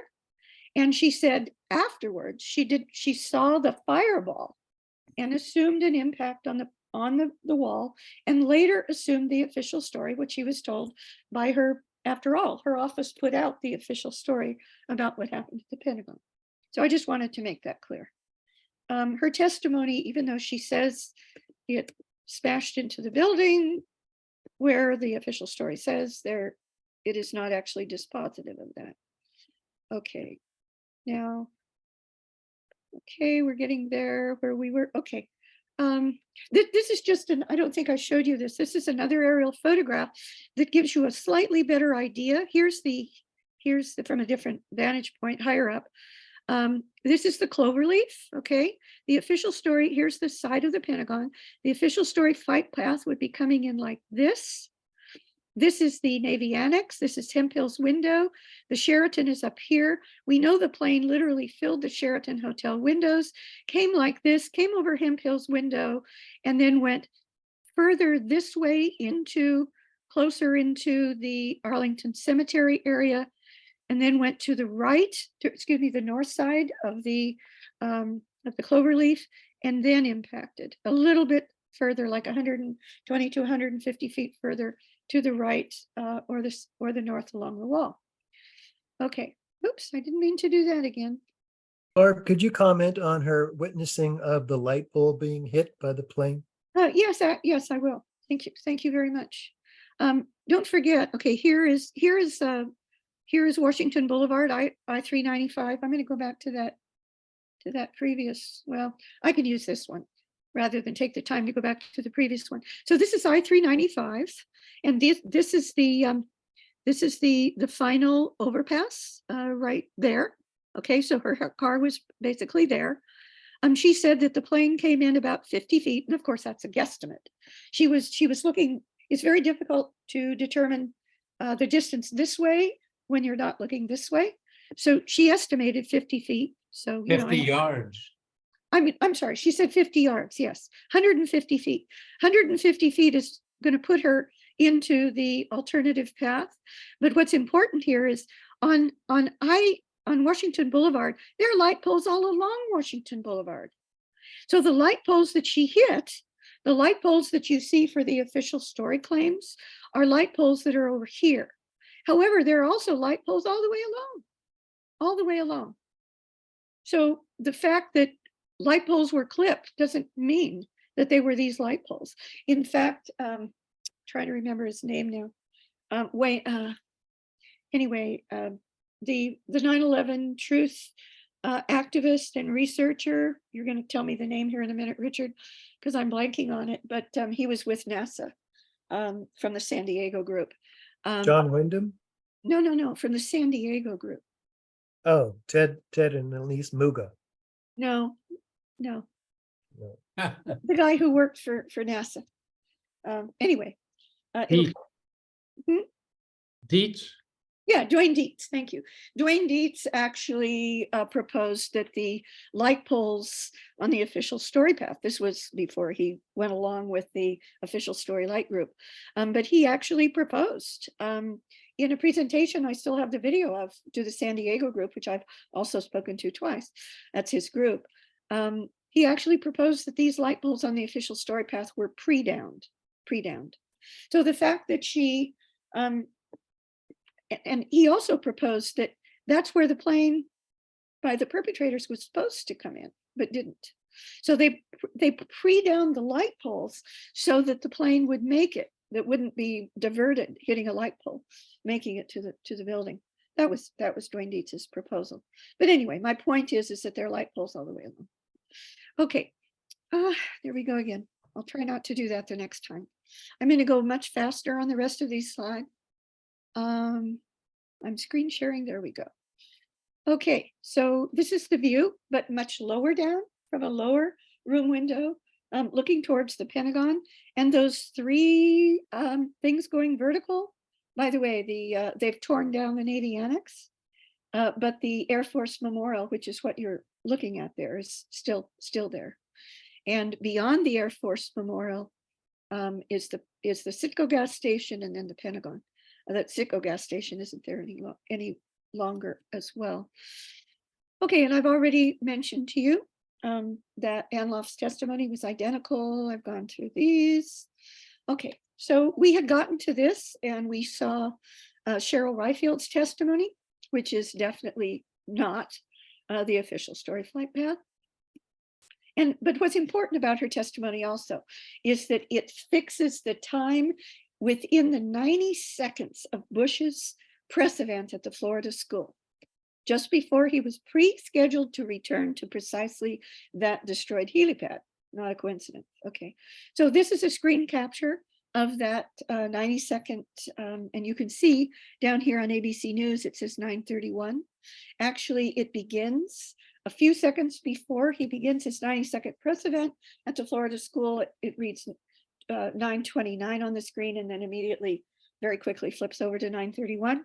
And it's only reading 9:31 still when he leaves the school, just before 9:32. So he leaves the school just before the event at the heliport.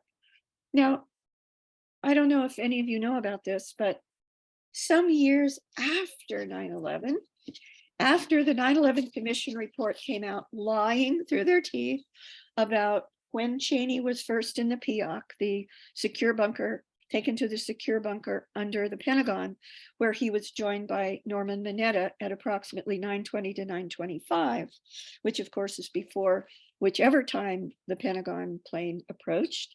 And Cheney and the 9/11 Commission report want you to believe that Cheney didn't get to the PIOC until almost 10 o'clock, 9:58. Well, of course, that's a lie.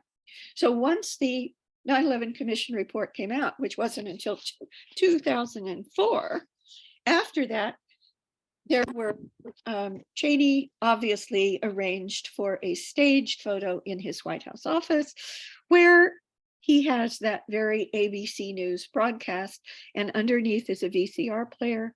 And they basically staged it. But what's fascinating is that he's chosen the time on the screen of the White House. His White House photographer, Boner, puts out about 15 photographs years after 9/11, and only after the lie of when he was in the PIOC comes out in the 9/11 Commission report, in the official report. Then the White House photographer puts out these alleged from the day of photographs, which are clearly staged. What's fascinating is only 15 photographs, and you know there are more. They've chosen the photographs that show 9:31 and 9:33 on the screen. Literally, the parentheses around when the actual attack at the Pentagon really happened. Okay, owner entered the waiting room. I don't know who I guess that would be Al. Okay, so I've already told you about this. I don't know why. Okay, so, oh no, this is very important. All right, this is important. So as I've already said, Ryfield was stopped on I-27 at the last overpass, heading north. 150 feet ahead of her, the plane comes in over the Navy Annex and then crashes, or something happens to it that causes the fireball. As you'll see, I don't believe it crashed into the building. Okay, so the plane cannot have come in over the Navy Annex, which she testifies to, as well as Hemphill and many other witnesses, and also be on the official story yellow line flight path. All right, now this is very important. So the question is, what was the plane? If it wasn't the 9:47 and 36 seconds, almost 9:38 plane, which is the official story plane, and also the official story light group plane, if it wasn't that plane, what plane was it? Because obviously it came in earlier, 5 minutes and 16 seconds earlier. Okay, and on a different, further north flight path. Well, the same witness, Cheryl Ryfield, also saw star markings, which she interpreted to be US Air Force plane. She calls it Air Force star markings, and you're going to see that clip here in a moment, on the plane. And she was so confused relative to the official story. And after all, she worked for the public affairs officer for the Army, and it was the Army area that was most destroyed inside the building on 9/11.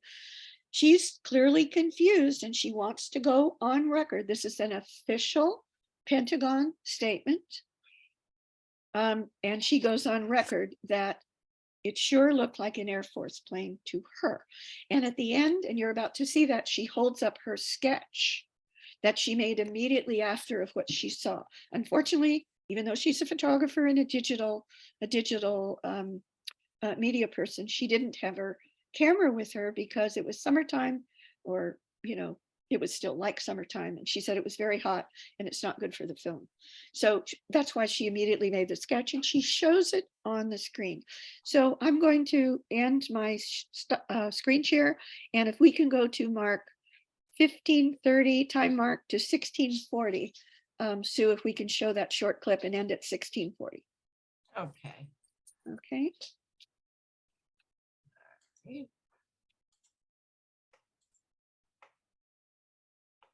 I think I'm at 15:30. Yes.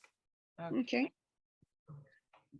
This is a drawing of the plane, and this is just an interesting story because when I got, as a photographer, I reached for my camera when I saw the plane, and I usually keep a little point and shoot camera in the console next to me, but it wasn't there because I'd taken it out of the car because it was summertime and it's really bad for the film. So anyway, when I got home, what I did was I made a drawing of the plane. The interesting thing about this, I'll hold it up and show you. The interesting thing about this drawing is that, as you can see, it has windows like a passenger plane, but it has stars on it. They're the markings of American Air Force planes. I don't know. I don't know what it means, what I saw, but I wanted to show you because I think it has some meaning. I think maybe I might have seen two planes, but nobody knows. Nobody knows about that. So Okay, that's good. thanks. And Wow. That's the end of it, basically. Okay, I'm back screen sharing. I didn't have to unscreen share, it turns out. Oh, yes, I do. In order to forward my slides, I have to end screen share and then come back. So let me do that. How do I end screen share? I don't know. How do I end screen share? It should be at the top there. Oh. It says screen share. Okay, let me do it again. There you go. Okay, that might be a different screen share. Yeah, I can't forward my slides. Oh, stop screen share. There we go. Now I can do it again. I had to stop it. Now I can screen share again. Then we'll be able to forward slides. Okay. So that should be visible now. Yeah. Okay, now it's because, this is my very informed opinion, analysis, because Cheryl Rydfield incorrectly assumed the official story that it was Flight 77. That's why she then speculated there at the end that there might have been two planes, because obviously the one she saw wasn't Flight 77, was it? Not at all. Okay, it's also the case that the very first Fox News report, which is still online, was that an Air Force plane had just been destroyed at the Pentagon. So that's it. That's interesting. Now I cannot forward my slides. It's very strange. I'm gonna have to try again. Oh, maybe I cannot forward my slides. Okay. So now screen share. I don't know how to end screen share now. Well, how do we end screen share? Let's see. I think you did end it because we're not seeing it. Well, I know that, but I can't forward my, oh, there we go. No, I can. Good. Okay. So the first But Fox you're News. not sharing. You're not sharing yet. Oh, I'm not sharing yet. Okay, hold on. Screen share. Now, how do I screen share now? Okay, hold on. Screen share. There you go. Yeah, the problem is I may not be able to forward. Yeah, now I can. Okay, so So this is very important. The same star logo was on a plane that circled the World Trade Center after the first attack, before the World Trade Center 2 attack, and the same star-shaped logo that Cheryl Riefield, being a Pentagon employee in the Army Public Affairs, working for the Public Affairs Officer, the #1 Army Public Affairs Officer in 9/11, she interpreted what she saw on the plane that literally created the fireball by the helipad. She interpreted that plane as an Air Force plane, which is what the very first report was to the mainstream media. Fox News put it out before they then, quote, corrected it from, wouldn't you know it, Army Public Affairs, right? The United States, so the very same star logo was on the plane that circled the World Trade Center after the first World Trade Center attack, and the plane that Rifle saw at the Pentagon, identical. Now, a researcher by the name of Per Berglund, I believe he's from like Sweden, or anyway, he's from the Scandinavian countries. Per Berglund and Daniel Pleece are some really fine researchers, and they scoured all of the videos and enhanced the resolution of the videos for the World Trade Center. And they also knew about Riefield's testimony, which I only learned about from them a couple of years ago. I didn't know about it when I did Smoke Curtain. It's not in Smoke Curtain. And so they enhanced the video imagery of the planes. And there were many planes, not just the two impact planes at the World Trade Center. There were other planes flying around. And they enhanced the video images of those. And it's very clear that one of them has the same star logo as in Riefield's sketch. And they go into that in detail. And anybody who wants their analysis with the links and all of that, I will send it to you. Just ask me for it. So the bottom line of their analysis is, after Per Berglund spent a year looking at what possible plane it could be, it was smaller than a 757. That's very important to keep in mind, because Flight 77 was a 757 Boeing. It was smaller than a 757.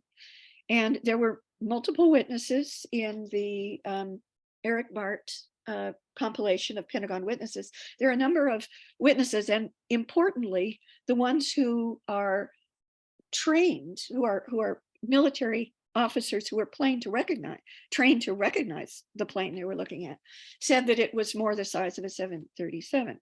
Well, interestingly, there are two close matches to the plane that Cheryl Riefield drew and the one that's in the video that Per Berglund zeroed in on, buzzing around World Trade Center, the World Trade Centers after the first World Trade Center attack.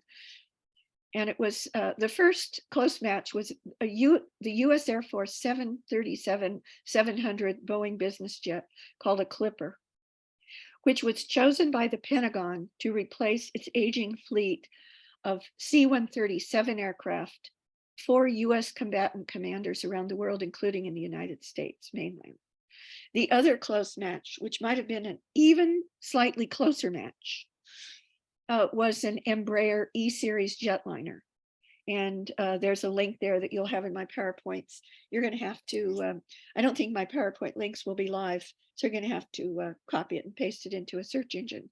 But that's very important, very important to realize that the plane that Cheryl Riefield drew was not as large as it was still a large plane, but it wasn't as large as Flight 77, a 757.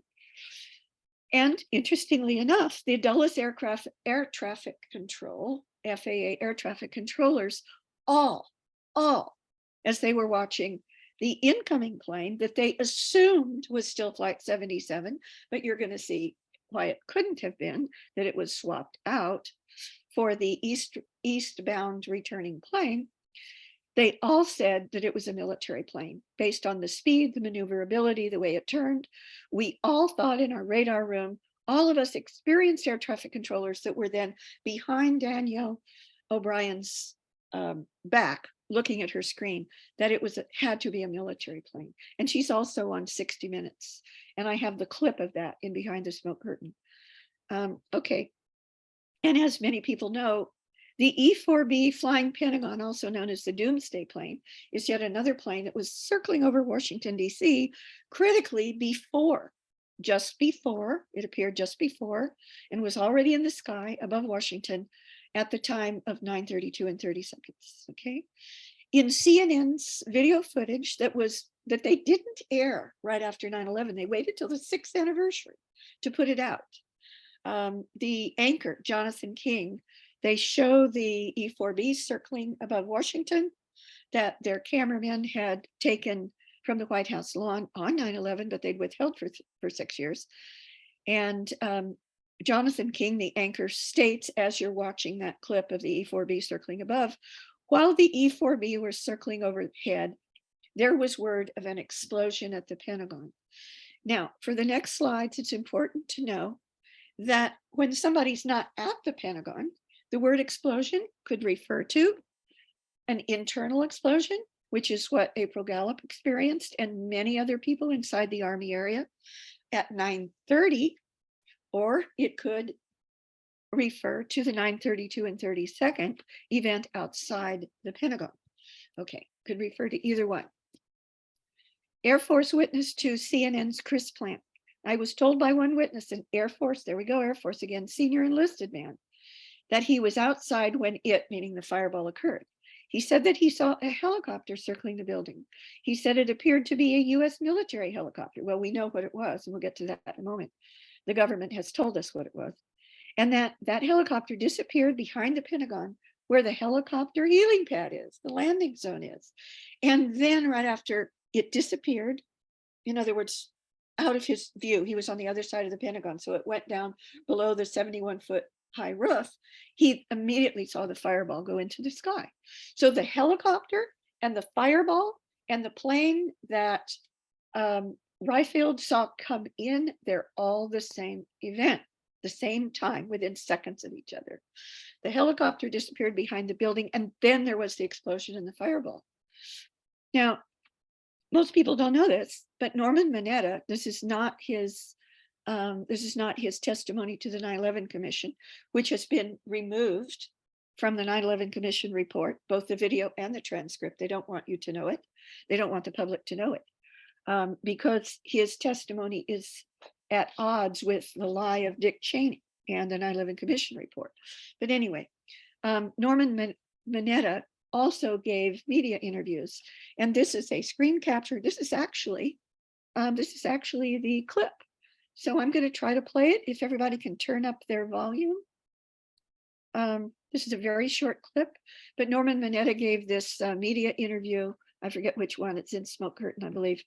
And as you'll see, the very first report in the PIOC after he got there, he estimated different interviews he gave. He estimated he got there at 9:20 or 9:25, somewhere in that window. And after he got there, the very first report was an explosion at the Pentagon, not a plane crash. Okay, here we go. So then someone came in and said, Mr. Vice President, there's been an explosion at the Pentagon. Okay. So there's a lot more to that interview, but that's the critical part now. Now I can't forward my slide. Oh, I know what now I can forward my slide. Okay. Also, the PIOC was immediately told of the 9:30 Pentagon explosion. Now I say 9:30 here because, as you will see, there were inside the building explosions at 9:30, whereas the heliport event happened at 9:32 and 30 seconds, about 2.5 minutes later, interestingly. So Eric Eldeman was interviewed. He was with the Office of the Vice President, as I recall. He said, I was already down in the PIOC with Vice President Cheney when we in the PIOC got the word that there had been an explosion at the Pentagon. So it's not just Mineta talking about the very first report was not a plane coming in, it was an explosion at the Pentagon. That's very important with a relative time difference. And here's the famous Pentagon witness, April Gallup. I'm not going to go into all of this. You can read it when you get the PowerPoint slides in detail, but her under oath testimony is absolutely clear, and I got her on videotape. I did a 2-hour sworn on videotape under oath testimony of her.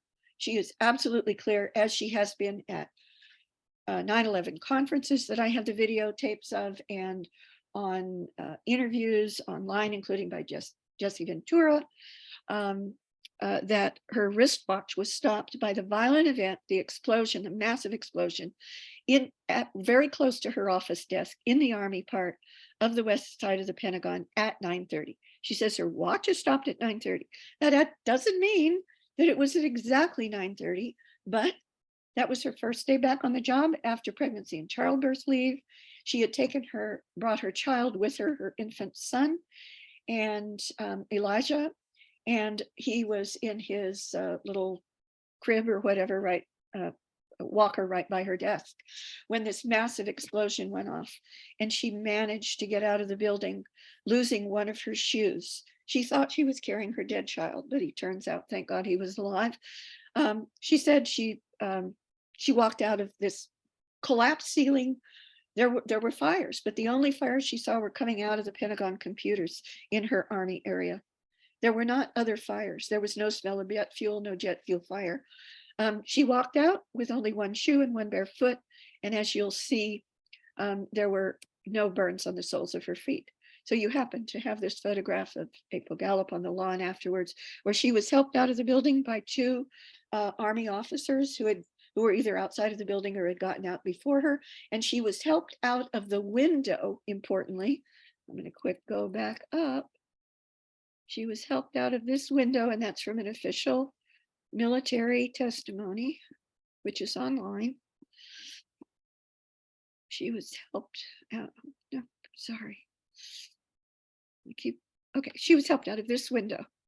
Okay, right behind, you can't see it here because of the water or the foam, but right behind the heliport firehouse truck, there is a window that is bashed in, interestingly, by a huge amount of debris from inside the Pentagon being forced by a blast outwards. It's sticking out of the window, and there were some windows there that she was helped out of. And we know that because of the testimony of the two Army officers who helped her out of that window, which is on record. Okay, now we're going to go back. Almost there. Okay, all right. So that's April Gallup. And there are a dozen on the under oath videotape testimony, which I can send anybody the transcript. I have to get her permission to share it.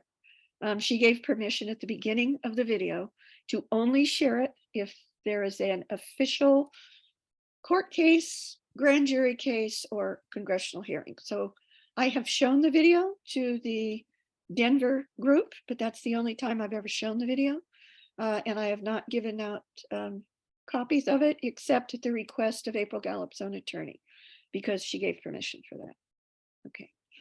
All right. So her feet, she walked out, and there's a reason that April Gallup's feet were not burned, that she didn't experience any jet fuel, etc. We're going to get to that here in a moment. Earliest media reports also all about 9:30, not the official story time. And these are media reports about the alleged plane crash. They're all about 9:30 or at 9:30, shortly after 9:30, which is, of course, what 9:32 and 30 seconds is. This is the actual internal White House document that David Ray Griffin was given by someone from the one of the staff groups of the 9/11 Commission. And, you know, this is with the National Archives. It was gotten out of the National Archives. Okay. And it shows that the official White House timeline, which they never expected to be made public, says that American Airlines, it says enter Pentagon 9:30. Well, that's, of course, assuming the official story was true. Okay. Can you go back to that and enlarge it a little bit? I'll try. Yeah. Here we go. American Airlines 77 crashed into Pentagon, 9:30. Thank you. Okay. All right. Oh, by the way, this, let's see, TikTok, it says TikTok of significant events on September 11th. Okay. So where were we? We were on this one, right? Yeah, okay. So now this is important. It was right after 9:30 and 30 seconds that the Pentagon attack, that the White House evacuation was triggered. Not after World Trade Center 1, not after World Trade Center 2, not even after Bush says it's an apparent terrorist attack in the 90-minute press event just before 9:32 and 30 in the Florida school. No. So the White House was finally evacuated at 9:32 and 30 or right afterwards. This is from the Washington Post of September 11th, a special edition. The crash at the Pentagon triggered immediate security steps in the Washington area, including the evacuation of the West Wing of the White House. Also, Newsweek. About 9:30, Secret Service men told staffers, White House staffers, evacuating the West Wing to run, not walk as far away as possible. And CNN Jonathan King reported, now this is what they put out on the 6th anniversary and withheld for 6 years. CNN's Jonathan King reported live at 9:53. They go back on the 6th anniversary and show their footage from 9/11 itself. So on the screen, on that 9/11 footage is 9:53, where he says about 30 minutes ago, which would put it at 9:32, the White House began its evacuation. And as I recall, he's standing outside the White House and the cameraman is looking up at the E-4B flying overhead, the flying Pentagon. So we are supposed to believe that Cheney in this stage photograph was sitting undisturbed in his White House office watching ABC on 9/11 at 9:33. As the White House West Wing, where he's allegedly sitting, was being urgently evacuated. No, we know what actually happened with Cheney. The reality is that the Secret Service, and we have Secret Service testimony, the actual officers who removed him, the Secret Service removed Cheney from his White House office immediately, of course, after the 9/03 Second World Trade Center attack, right afterward. And Cheney was already in the PIOC and in charge, according to Mineta, when Mineta arrived. And depending upon the interview, Mineta says he guesstimated he arrived between 9:20 and 9:25 at the latest. Okay. So Mineta estimated, now this famous interaction with Cheney of the young man, his name is Cochrane. This young man, whose name is Cochrane, who came into the PIOC from a side room where he was monitoring the radar and presumably other traffic. He comes into the PIOC and he says at 9:31 approximately, he says he comes into the PIOC when the plane, he claims by the radar estimate, was about 50 miles outside of the security perimeter, or the shoot down perimeter around Washington, D.C., which includes, of course, the Pentagon, the White House, the Capitol, and everything. Okay.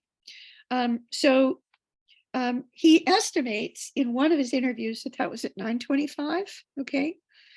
Now, Jean Laratonda has recently sent an email to a number of us, including myself, that he, at 500 to 550 miles an hour, he estimates that the plane would have been that plane, which obviously was not the plane that Cheryl Reifield saw that ended up in the fireball by the helipad. But there's a different plane that it would have been 10 miles out when the young man, whose name is Cochrane, asked Cheney if the order still stood. And Cheney said, yes, of course, the order still stands. Okay. Well, we know that a plane was destroyed at the Pentagon. We can also infer from many compelling converging lines of evidence that it was not this plane that was being tracked in the PIOC. That was a later incoming plane, came in 5 minutes and 16 seconds later. Okay, so could Cheney have actually ordered a shoot down of that plane? Yes, easily. Yes, easily. Because Cochrane himself testified to the 9/11 Commission. We've got the documents out from the National Archives. Cochrane's under oath testimony was that Cheney's order was a shoot down order.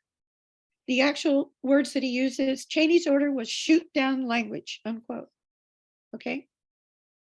All right. So Cochrane testified it was a shoot down. And this is very, very important. Bush had already given Cheney shoot down authorization, which Cheney denies, but it's in Bush's memoirs and it's consistent with everything else that we know as facts. Bush, in his memoirs, said that he gave Cheney a shoot down authorization. That's not the same as an order. It gives him the power, the authority, directly delegated from the president to shoot down any other non-responsive planes after the second World Trade Center plane. And that was while Bush was still in the Florida school, well before the 929, late 929 to early 932 press event. It was only 90 seconds long. And we know when he left the Florida classroom, that was at 9:16. He talked to Cheney immediately on the phone from the other room in the Florida classroom where they had the CNN going on in the TV behind him. We know that he talked to Cheney and gave that shoot down authorization. And he gave it after between 9:16 and 9:29 when Bush started as president. All of these things happened in response right after 9:32 at the Pentagon. At 9:32, according to the official timeline, White House and Pentagon timeline, all civilian airline pilots finally received the first high security alert to secure your cockpits. Well, how come not earlier? How come not after World Trade Center 1? How come not after World Trade Center 2? Only just after 9:32. At 9:30, according to the official timeline, Andrews Air Force Base went on alert for the first time, not after World Trade Center 2. At 9:33, which is just half a minute after 9:32 and 30 seconds, what happened at the Pentagon heliport, after an offer of interceptors to the Secret Service by Major Kane of Andrews Air Force Base, which was just after he'd done that, just after the second tower was hit at 9:03, after the Secret Service declined that offer. The Secret Service wasn't worried until right after what happened at the Pentagon helipad. Then, right after what happened at the helipad, the offer was suddenly accepted and urgently by the Secret Service. Just as at 9:33 was also when the Secret Service, their brothers in arms, finally and suddenly and urgently acted as if Bush could be in danger in the Florida classroom, and whisked him out of that 90-second press briefing, took him into the limousine, and they were scared. And you could read about that in the Air Force's official publication about 9/11 from all of their records. It's called Air War Over America. You can get it on Amazon. It's a bit pricey. Mine cost $75 a few years ago, but you should have it because it gives your official military inside information. And according to that, not only was the Secret Service suddenly really afraid for Bush's safety, they had obviously just heard in their earbuds what had just happened, where Bush was supposed to go next to the Pentagon helipad. And they rush him to the limousine, and then they have to take the limousine to Air Force One at Sarasota Airport, right?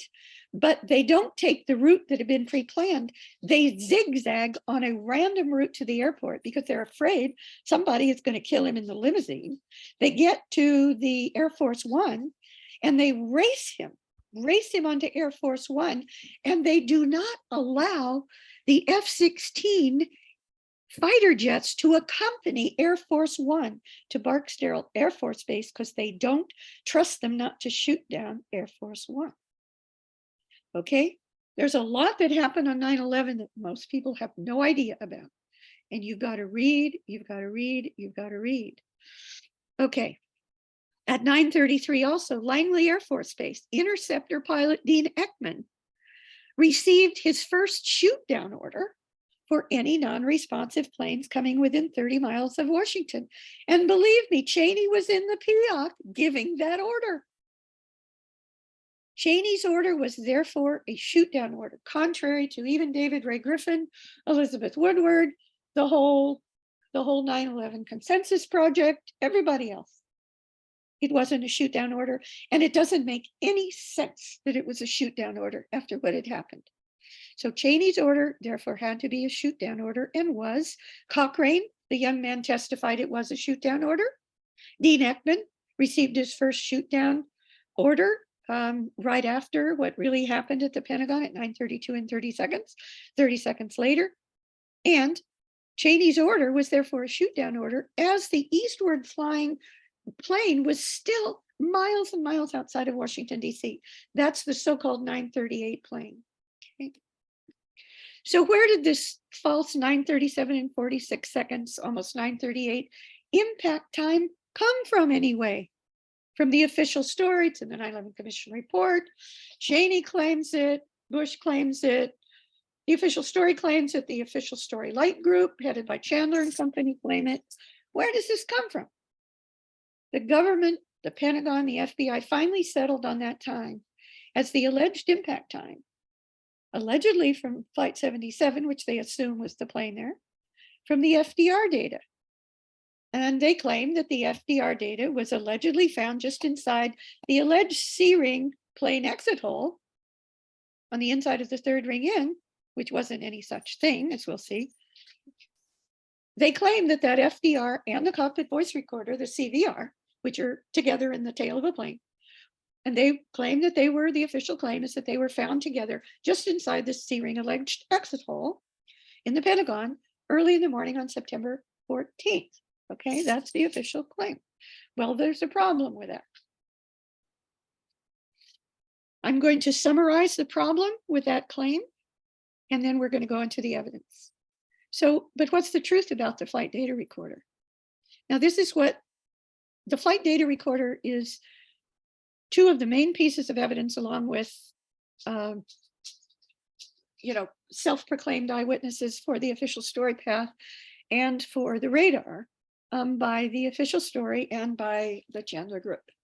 So what about this flight data recorder, allegedly found just inside the alleged C-ring plane exit hole in the Pentagon? There is zero evidence that the found FDRs you'll see is from Flight 77. Most importantly, the cockpit voice recorder, which was found right next to it, according to the Pentagon itself and the FBI, was the wrong kind for either Flight 77, which was a Boeing 757, or for any American Airlines Flight 77 flying on 9/11. And this is according to American Airlines' own press release that they put out right after FBI Director Mueller came out publicly on national television, held up a picture of the burned out flight data recorder, which itself doesn't make any sense because it's supposed to, they're never supposed to burn up. They're supposed to be the most hardened piece of equipment in a plane for that very reason. And I think they're supposed to withstand up to 5,000 degrees Fahrenheit. It was burned to a crisp. And then he didn't show the alleged FDR that they claimed was found next to it. But he claimed that they were working on that there was still some hopefully recoverable data from the flight data recorder. Well, that doesn't make any sense if the CVR right next to it was burned to a crisp. In any case, there was no FDR serial number made public by Mueller or anyone else, never has been. And this is per the National Transportation Safety Board for Flight 77, or for that matter, for any of the 4 allegedly hijacked planes for the first time in its history.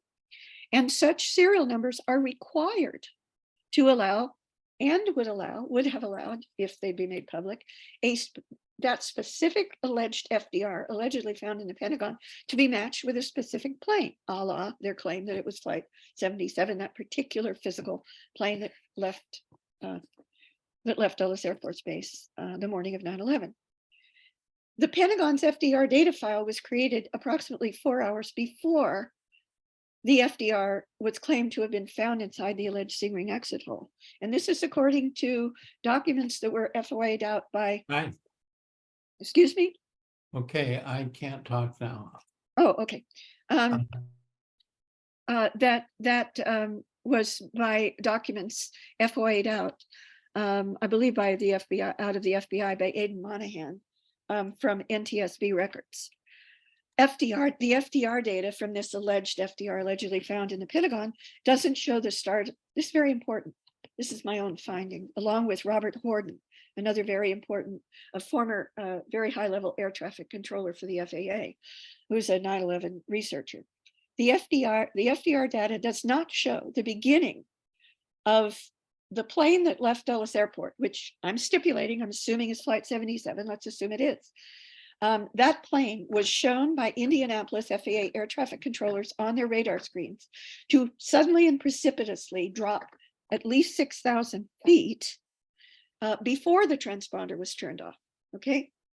Now, the radar data from the alleged Flight 77, according to the military, the government, the FBI, etc., does not show that descent. It does not show a descent of the alleged Pentagon plane that ended back at the Pentagon that had left Dulles. It doesn't show the plane that had left Dulles descending until after that radar showed it turning back east by quite a bit, and then started to descend, and much more slowly. So because the same physical plane can't be seen on radar doing both, they're two different planes. Okay, so it's not a coincidence that the government, the Air Force, and the FBI claims that Flight 77, again, by that, they mean from that second radar data that the Chandler Group and the 9/11 Commission report and the government, the FBI, and the Pentagon are all relying upon. It's not a coincidence that they claim that Flight 77, that plane, wasn't picked up again until after the transponder had been turned off, until the magic time, 9:32. Literally as the first plane was being destroyed at the Pentagon. Literally. This is not a coincidence.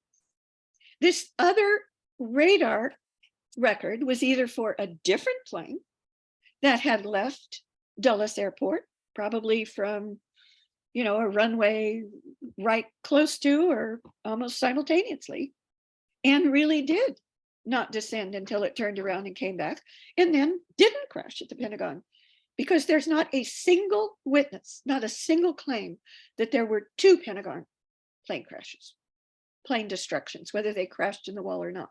Only one. Okay. So are you saying that the turning on and off of the recorders, it was done in order to make it appear that there was just one plane?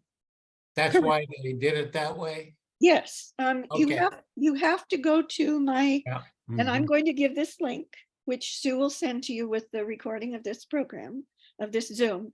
It is not in this presentation because it's already long and I couldn't put everything in it. But if you watch Smoke Curtain and then also watch my Pentagon conference presentation in Richard Gage's Pentagon conference, that's when I go into the evidence of the plane swaps, not just for the Pentagon plane, but also at a very minimum for the World Trade Center 2 plane. Okay, so yes, the plane, it's not the same plane. They swapped the plane in a way to make it appear that it was just one plane. And I go into the details of how they did it. Okay, and the other evidence for it. Now, this is the official story claims that both the FDR and the CVR, as I mentioned, were found near each other, just inside the alleged C-ring plane exit hole. Okay, but right after Robert Mueller came out publicly with this image of the completely destroyed CVR, which is supposed to withstand up to something like 5,000 degrees Fahrenheit and not be bothered. American Airlines immediately saw this and came out with an official press release saying, that's not one of ours. That's the wrong kind of a CVR for any American Airlines plane, Flight 77 and otherwise, flying on 9/11 with our company. And this is what they said in the press release. First off, I'm adding this. The National Transportation Safety Board report on the CVR found, and this is in their report, found that it was a magnetic type model, which FBI Director Mueller, as I mentioned, said was so destroyed, you just saw the picture, no data could be retrieved from it. And yet we're supposed to believe they retrieved the FDR data. American Airlines saw that photo and saw his press conference and immediately came out with an official AA press release saying that it was the wrong kind for Flight 77 or any American Airlines 757 flying in their company on 9/11 or anywhere around that date, and that instead on Flight 77 and their other 757s flying on or around 9/11, they only had the modern solid state versions that were far more resistant to heat and other damage than those old recorders. Okay, so obviously, if we have whatever plane it was that Cheryl Ryfield and the others saw come in, be destroyed near the helipad, blow up into the huge fireball, get captured on everything, all the records talked about by all of the witnesses, it's obviously an older plane that still had one of those older magnetic type recorders. Well, yeah. So guess what? This amazing 9/11 researcher, Per Berglund, lives in I believe in the Netherlands or Iceland. His analysis of Barbara Olson's Flight 77 cell phone call claims. Now, I'm not going to go into the details of this. I'm just going to give you the gist, because what you need to do is to read this, and then you need to go to the link at the bottom. But the bottom line is, he believes that she really was on the phone with him, but she was on the phone from a different plane that was an older plane well, two things. He says either his analysis is if she was on the phone with him, and he believes she was, that the plane was either already landed on the ground with the plane swap, number one, or it was just a different plane that had taken off instead of 77, and it was an older plane that had one of those older models to begin with, and that it was crashed somewhere. But we know it wasn't, if it was Flight 77, we know that wasn't the plane crashed at the Pentagon. So it's very interesting that his analysis, even of the Barbara Olson cell phone calls, is that they could well support a plane swap. So even if the FDR, the Pentagon, the Pentagon and the FBI and the government claim was allegedly found along with this CVR that was burned up right inside the alleged plane exit hole inside the third ring, just outside the third ring, or just inside the third ring exit hole in the Pentagon, early in the morning of September 14th. Even if it had been from Flight 77, and again, this is our Escher Prince parallel here, our analogy. Former FAA air traffic controller Robin Horden, who is an expert on FDR analysis, has gone on record that there are inherent accuracies, kind of an error bar, as you will, in all FDR data recordings that result in what he calls an uncertainty width of the flight path. An uncertainty width that's pretty wide, actually, but not very, but about the width of the difference, interestingly, between the official story flight path at the Pentagon and the actual flight path that you've now seen. Okay, so there are these inherent inaccuracies, and believe it or not, I'm now going to tell you what I was told at that Pentagon conference, after Pentagon conference dinner in Denver, at the home of Chandler and Francis Schur, at the table with Chandler on my right and Wayne Cosby on my left. And to Chandler's right, on the right side of the table, was Warren Stutt, who is the FDR data analyst that they use and believe his results. They base their claims upon his results, on his analysis of this alleged FDR data that can't be from Flight 77, from any Boeing 757 on 9/11 anyway. Okay, so at the table, and on my left was Wayne Cosby, and then to his left, on the left side of the table, was Bonnie Faulkner, the five of us. And in the conversation, they were trying to get me to say that they were right, and I wasn't, and I wouldn't do it. And then I started asking some questions of Warren Stutt, whom I actually believe is honest. I believe he's very honest. And he said something that caused me to do a double take. I can't remember the question that I asked him just before. Maybe Bonnie Faulkner would, but anyway, it doesn't matter.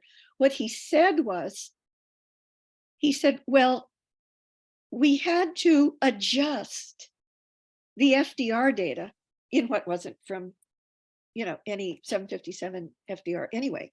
He said we had to adjust the FDR, the digital FDR data to match the official story flight path, to adjust it for what he called data drift. Data drift. So this so-called data drift is apparently what causes this so-called uncertainty width that Robin Horden told me about in an email that I still have. Well, excuse me. The moment I heard that at the table, I yelled. I wasn't polite anymore. I wasn't polite. I yelled out to everyone else in Chandler and Francher's house. I said, everybody has to come to the dining room table. You have to hear Warren Stutz say this. And he repeated it. Okay. So this is the other group.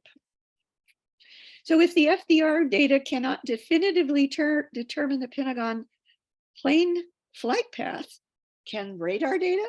Of course not. Why? Of course not. And the Chandler Group and the official story rely upon this radar data that can't be from Flight 77 anyway, or put it this way, the plane that actually left Dulles and started flying west. Okay, that was substituted for. So can FDR data determine the flight path at the Pentagon? No. And why not? Radar data, the radar data that generated the government release data that they rely upon can only see down to between 400 and 600 feet, cut the difference 500 feet. And that's at the radar recording facilities 30 to 35 miles outside of the Pentagon. I think that's actually a Dulles Airport. And then the closer in radar data site called DCA could see down only to about 200 feet at 1.5 miles out. And the Reagan Airport radar could only see down to about 100 feet, even closer. Reagan Airport is very close to the Pentagon, very close to the Pentagon. But even it could only see down to 100 feet. So radar data is worthless to prove or disprove any low-flying path, because the roof of the Pentagon is only about 70 feet. Okay, so radar is worthless for the very final route of the Pentagon plane that Ryfield and others saw. It's completely worthless. Okay, now I've already gone into this about Cochrane, why Cheney's order was a shoot down order. But now we're going to get into the helicopter at the Pentagon. Okay, in his book Decision Points, where his memoirs, where Bush says that he gave Cheney the authorization after he left the classroom and before the Florida school press event, that he was whisked out of literally 30 seconds or so after what happened to the Pentagon heliport at 9:32 and 30 seconds. In his memoirs, Bush also says he wondered if Flight 93, the fourth of the alleged hijacked planes, had been shot down by Cheney based upon that very authorization. Cheney later acknowledged that he did that he gave a shoot down order for 93 or whatever the plane is that got destroyed on or around Shanksville. And this is the link, it's still up on YouTube, of Cheney acknowledging this. Okay, that was on, as I recall, ABC or NBC. Okay, but Bush is silent in that same section of his memoirs, which is called Decision Points. He's silent about the Pentagon plane, the third of the four planes. And as Flight 77 was not the plane at the Pentagon for the reasons I've shown you, Cheney may well have ordered it shot down as well, and I believe he did, which is precisely what Cochrane said the order was, that it was a shoot down order, not a stand down order. And I believe that this is why, and you're about to see this, I believe this is why the 9:32 and 30-second plane was destroyed at the Pentagon, just as a Marine Corps attack helicopter that Cheney told the media he had just ordered to the Pentagon to prevent it from going into the building, had been buzzing around between I-395 and over to the helipad and back, not landing at the helipad, but buzzing around a little bit above the Pentagon, but not at the level of 100 feet. So it could not yet be seen by the closest radar, which was at Reagan Airport. But Reagan Airport had tracked it to the Pentagon when it disappeared from radar, when it went below the 100 feet floor or ceiling, depending upon which way you think about it. And then for 5 minutes and 16 seconds or so, it was buzzing around just above the roof, right over the helipad and over to I-395 and back. And then it took off, and we have this from official records of the 9/11 Commission report documents from the National Archives. It took off 2 seconds before, just 2 seconds before the Reagan Airport radar saw its blip come back on, which means it suddenly was just above 100 feet and it shot off away. So literally a Marine Corps attack helicopter, and if you go to Smoke Curtain, you will see a photograph or a drawing of it. It is a Marine Corps attack helicopter that has missiles on it. It could well have been Marine Corps 1 for that matter, which was the very plane that Bush was supposed to fly into Andrews and take to that very helipad, by the way. Okay. All right. This is Douglas. This is the page from the 9/11 Commission report documents of Douglas Cochrane, who was the so-called young man who kept coming in 50 miles out, 30 miles out, 10 miles out. Do the orders still stand to Cheney? And Cheney said, yes. Have you heard otherwise? And he says that shoot down language was used in his official report. This is just the cover of it, but you can get this report online in National Archives. I kind of like this. I want to add a humorous element here a little bit. I have been to the Pentagon Memorial. That's me at the Pentagon Memorial correcting the alleged time of the impact stone, which reads 9:37 on a brass plaque where you first walk into the memorial. I've taken those little pebbles and I've made it into 9:30. Now, if I were to do it now, that was many years ago. That was when I knew about April Gallup's wristwatch having stopped at 9:30. I would now make it 9:32 and 30 seconds. And this is that memorial. And this is the, I believe this is the 9th anniversary, and that's Obama and Secretary of Defense Gates and a military officer, probably the chairman of the Joint Chiefs. And then you can see this is where you walk from the sidewalk over into the actual memorial, which is here. They're putting the wreath there for the 9th anniversary. And it looks like brass set into the concrete. It says September 11th, 2001, 9:37 a.m. And that's the 9:37 I was correcting with the pebbles. The Pentagon clocks and April's Gallup stopwatch are not the only stop time pieces. We're almost done here. That froze the real truth about what happened and when on 9/11. Now, I've just only recently discovered this about a month ago, maybe 3 weeks ago. I came upon this by chance for another reason. Let me move this down so that you can read the top. Okay. So believe it or not, they want you to believe, and this is all in the 9/11 Museum virtual walking tour. And by the way, that is not just about the Pentagon. It's about the Pentagon, the World Trade Center attacks, and the Pennsylvania event. And the official 9/11 Museum, the 9/11 Commission report, and everybody. And by the way, also the Chandler Group, they want you to believe the official story at Shanksville as well these days. They want you to believe that, well, the official story claims that Flight 93 crashed. It just happened to be an old mine shaft, just happened to go straight into the mine shaft that was already there. Outside of Shanksville. But the debris field of the wreckage from that plane starts 8 miles before. 8 miles before. And Cheney has acknowledged, and I give you the link there in a previous slide, Cheney has acknowledged giving the order to shoot down that plane. And Ginger Gaynor, who was an FAA not air traffic controller, but flight attendant, and also purser for years on American Airlines planes. She's a very active member, or has been, of the San Diego 9/11 Truth Group. She has gone public. that that the for the Pentagon now, excuse me, no, she's gone public. She knows the air traffic controller from Dulles Airport. They have an FAA air traffic control tower there. And she has spoken directly. I know her name, but I can't say it publicly. I promised I wouldn't unless she goes public later.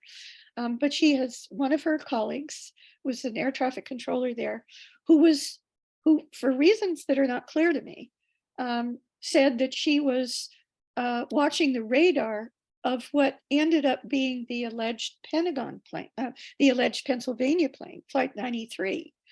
And she said just before it disappeared from the screen, that a fast flying plane, which was obviously a fighter jet that Cheney had sent, actually there were two of them, two National Air Guard planes, that one of them appeared on the screen, and then out of that came two tiny blips that went towards what she was assuming was Flight 93, just before Flight 93 disappeared from the screen, before the Shanksville alleged crash site. And that is, in fact, one of the engines fell out of the plane about 8 miles beforehand, and there's a debris field over 8 miles leading up to the alleged crash site. Okay, so that's the official story that the Chandler Group still wants you to believe. Well, guess what? That allegedly happened at 10:03. Now, there are a few other reports that claim 10:08 for the crash, but the main one, I think the 9/11 Commission report says 10:03. Well, the most important part of the official lie about that is by Todd Beamer, who is this big burly guy who was allegedly the leader of the ones who took the cart and raced down and crashed it into the door of the cockpit to try to open the door. And just before he did that, from the back of the plane, to get a lot of momentum to crash it into the cockpit door, he yelled out, "Let's roll," which, according to some of the 9/11 victims' family members from Flight 93, the government got them together, those who were willing to listen, and played a part of, not all of, the audio tape that they claim was from the cockpit voice recorder, but not the ending. But they claimed that they heard the "Let's Roll" by Tom Beamer. Well, guess what? His watch was recovered. And if you can believe this, is supposed to be from, a fiery conflagration of a plane crash. But his Oracle, he was an employee of the Oracle Corporation, the IT corporation, and they claim they found his business card and his destroyed watch that was stopped. And what's the interesting thing about the watch is that it isn't stopped anywhere close to 10:03. It stopped at 2:14 p.m. and 40 seconds. So I believe that the Pennsylvania plane was also swapped and also landed. And I think the big secret of 9/11 is what was really happening with those landed planes. If they really had hijackers on them, it was probably a pretty dangerous time. And that's probably what Cheney was doing when he claims he was in the tunnel on the phone on the way to the PR. But that's a speculation. So April Gallup's watch, the Pentagon stop clocks, and there are multiples of them. And I will also add at the end, by the way, that there isn't a single stop Pentagon clock that is stopped at the official story alleged impact time. All of them are at different times, beginning with the 9:32 and 30-second stop clock. The Pentagon heliport firehouse air traffic controllers lookout station. And that clock has to be accurate because he's an air traffic controller. Okay. And the President of the United States was pre-scheduled to arrive at that very heliport at about 12:30. And by the way, there was another VIP who I don't know who it is, who was to arrive at 10 o'clock. And I believe that Marine Corps attack helicopter, which was probably Marine Corps 1 or 2, that was buzzing around and then left literally 2 seconds, according to the radar record from Reagan Airport, left 2 seconds or got above the 100-foot floor, so it could then be seen again, 2 seconds after the 9:32 and 30 stopped heliport clock and the fireball by the Pentagon heliport. So it's many stop clocks and watches. The Wyndham Chandler group wants you to believe, and it was Wyndham who had his wife drop some clocks on the ground and claimed that, oh, you can't trust any of these clocks that Barbara Honegger talked about. Because we've done this little experiment. Well, first off, number one, and he published that, and it's on Chandler's website, or the Scientists for 9/11 Truth website that Chandler operates, is the webmaster for. They say they dropped these clocks. Well, first off, they don't know what stopped those clocks. They just know they're stopped from the Pentagon. And then there's April Gallup's wristwatch, stopped at 9:30 from a massive violent event inside the building. Okay. And then there's the stopped Navy Command Center clock, which was stopped at 9. Let's see, it's on here. Let me go back. I'll show you that clock. It's in one of the very first. We're almost there. Here we go. Okay, the clock on the right is from the Naval Command Center, from the Navy area. It stopped even earlier, 9:31 and 40 seconds. Now, why is that important? That is important because the Naval Command Center was 2 rings in. It was the second ring into the Pentagon. And the Naval Command Center was targeted by inside explosives. Now, I can prove that, and I prove it in Behind the Smoke Curtain. I couldn't put all that proof in here, but the Pentagon itself said so to the New York Times, to the Washington Post. And that article is in Behind the Smoke Curtain, the front page of that article. So you really, again, this presentation is not a substitute for watching both Behind the Smoke Curtain and my presentation, which goes even further, including to the evidence for the plane swaps on 9/11, for at least the Pentagon plane and the World Trade Center 2 plane, and probably also the Pennsylvania plane, which is in my presentation on Richard Gage's Pentagon conference, which is on his website, richardgage911.com. Okay, so this is my last 2 slides. And then for anyone who's willing to wait with us, we'll answer all questions that you have. Correction on that website, Barb, that's richardgage911.org. Oh, I'm sorry, richardgage911.org, not com. Thank you. So please make a note of that. And then where do they find those on your website, Richard? What do they click on? One of the slides is 9/11 Con, the Pentagon. Okay, so you go there and then you would choose the individual presentations from there. Yeah. Okay.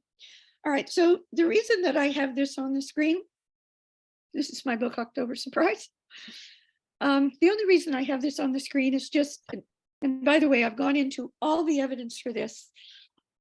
I was the only presenter at the conference at the Sheraton Hotel. I believe that was 2014. Richard and I both spoke there. And anyway, around 2014, if not. And I gave 2 presentations. My first presentation was essentially Smoke Curtain about the Pentagon attack. My second presentation was about 9/11 in general and how I marshaled the evidence that the reason that it happened when it did, the main reason that Bush and Cheney and Rumsfeld and company are centrally perpetrators.